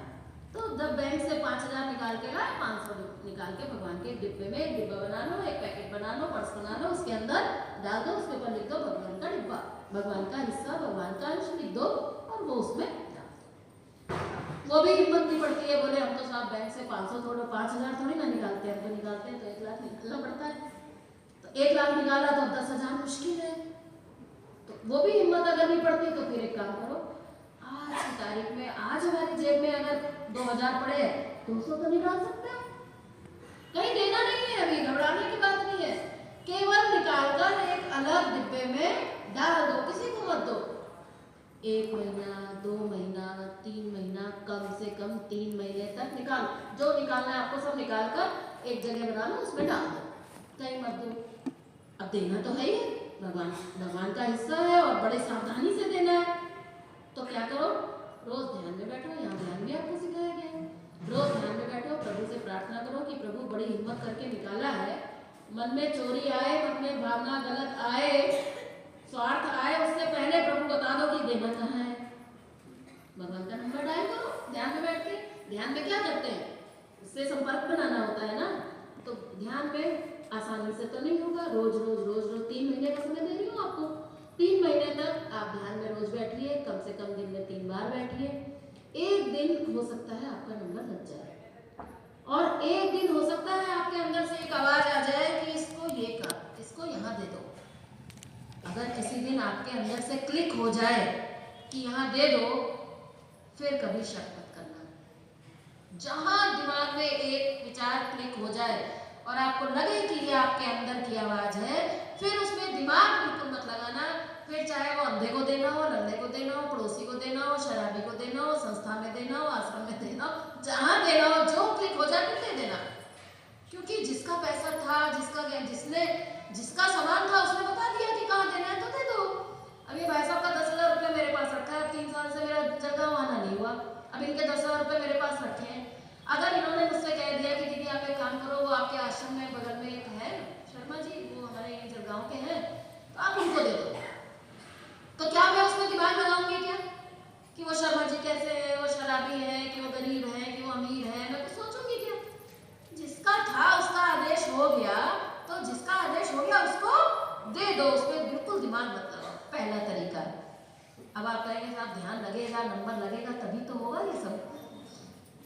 अगर ध्यान नहीं लगा, 3 महीने भी बीत गए, तो क्या करना है? तो फिर एक और काम करना है, फिर एक काम करो कि रात को अंधेरे में घर से बाहर निकलो, जब कोई आपको ना देख रहा हो, और जो कुछ भी आपने निकाला है लेकर निकलो, और रात के अंधेरे में सड़क के किनारे इसको रख दो। क्या समझ के रख दो? समझ के ये रख दो, इसी आराम में सब जग जानी, करो प्रणाम जो पानी। भगवान कहाँ है? तो हमारे शास्त्र कहते हैं, रामचरितमानस कहते हैं कि भगवान क्या कहाँ है? बोले कण कण में। जब कण कण में है तो वो कण तो चौराहे पर भी है, सड़क पर भी है, तो वहां कहीं और किसी और रूप में हम जब भगवान को देंगे तो हमें ये दिखेगा, वो दिखेगा, लेकिन यहाँ तो हमें कोई दिख नहीं रहा अपनी आंख से, और ये हमको अच्छी तरह पता है कि भगवान कण कण में है। तब दो प्रभु से कह दो प्रभु आप तो कण कण में हो, अब आप जानो और आपका काम जाने, आपको मैंने दे दिया, अब आप चाहे इसको अंधे को दो, चाहे किसी को दो, जो मन चाहे करो, आपकी चीज।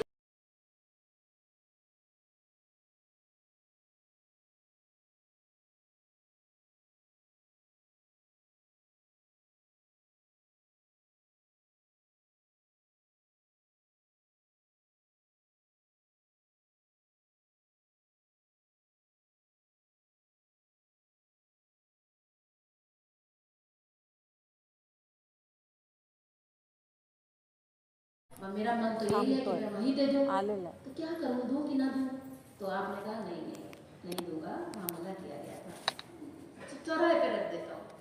अगर भगवान भी चाहता है कि उसी अंधे को देना है, तो भगवान क्या करेगा? वो अंधा शांति से सो रहा होगा, भगवान उसको प्रेरणा करेगा, उठ भाई तेरा इंतजाम मैंने कर दिया, यही तो होगा। और वो अंधा उठेगा, लाठी टेकते टेकते जाएगा, वहां उसको वो पैकेट मिल जाएगा, उठा के ले आएगा। आप भी यही चाहते थे ना? अगर भगवान भी वही चाहता है तो मिल जाएगा अंधे को, आप क्यों परेशान होते हो? आप देते हो तो समस्या है, भगवान देता तो कोई समस्या नहीं है। इसलिए आपको जब भी देना है तो इसमें से आपको जो अच्छा लगे, अंधेरे में रखना है अंधेरे में रख दो, भगवान प्रेरणा कर दे भगवान को दे दो। और अगर आपका अंधेरे में रखने की हिम्मत पड़ गई तो भगवान भी आपसे प्रसन्न हो जाएंगे, भगवान समझ जाएंगे कि ये बंदा समझदार है। आसान नहीं है। तो हमने 10,000 रुपये निकाले हैं, एक सोने का गहना भी निकाला है और उसको निकाल के हम सड़क पे रख आए हैं, ये सोच के, ये ठान के कि भगवान है इसमें, तो ये कोई छोटी बात है क्या? बहुत बड़ी बात है ये। तब अगर ऐसा आपकी हिम्मत पड़ सकी तो हो सकता है कि भगवान आपको ऐसी प्रेरणा दे और आपको ये बात समझ में आ सके कि हमें अपनी ये सेवा, जहाँ से हमें आध्यात्मिक प्रकाश मिलता हो, हमें ये वहाँ अर्पण करनी चाहिए। तीसरा तरीका बता रही हूँ जो बहुत कठिन है, बहुत मुश्किल से समझ में आने वाला है। नहीं समझ में आए, सबसे सरल, अंधेरे में रख दो, प्रेरणा आ जाए वहां दे दो। और अगर बात समझ में आ जाए तो कहते हैं कि जहां से हमें आध्यात्मिक प्रकाश मिलता हो, जहां से हमें जीवन जीने की नई दिशा मिलती हो, जहां से हमारे जीवन का कल्याण निहित हो, हमें उस व्यक्ति या उस संस्था में हमें अपनी ये सेवा अर्पण करनी चाहिए। क्योंकि ऐसा कहा जाता है कि जिस दिए की रोशनी से हम पढ़ाई करते हैं, उस दिए में हम तेल डालते हैं। अगर हमने ट्यूशन पढ़ी है, एक इंग्लिश के टीचर से और एक मैथ्स के टीचर से अगर हमने ट्यूशन पढ़ी है, तो हमें दोनों को उनकी फीस देनी पड़ती है। हम ऐसा नहीं सोच सकते कि अरे इंग्लिश के टीचर के पास तो कोई आता ही नहीं है पढ़ने, मैथ्स के टीचर के पास तो हर कोई आता है, इनकी तो इतनी बड़ी कोठी भी बन गई, इनके पास तो गाड़ी भी है, ये बेचारे इंग्लिश के टीचर के पास तो अभी कुछ भी नहीं है। तो हम ऐसा करते हैं, चलो दोनों की फीस इनको ही दे देते हैं। चलेगा क्या? चलेगा क्या? नहीं चलेगा ना। इसी तरह से हमें भगवान की सेवा को भगवान के भाव से भगवान तक पहुंचाना है। अगर आपके अंदर ये हिम्मत पड़ सकी तो क्या आपके जीवन में रिजल्ट आएंगे। ये किताब पढ़िए, मराठी भाषा में उपलब्ध है, हिंदी, इंग्लिश, गुजराती हर भाषा में उपलब्ध है। इसके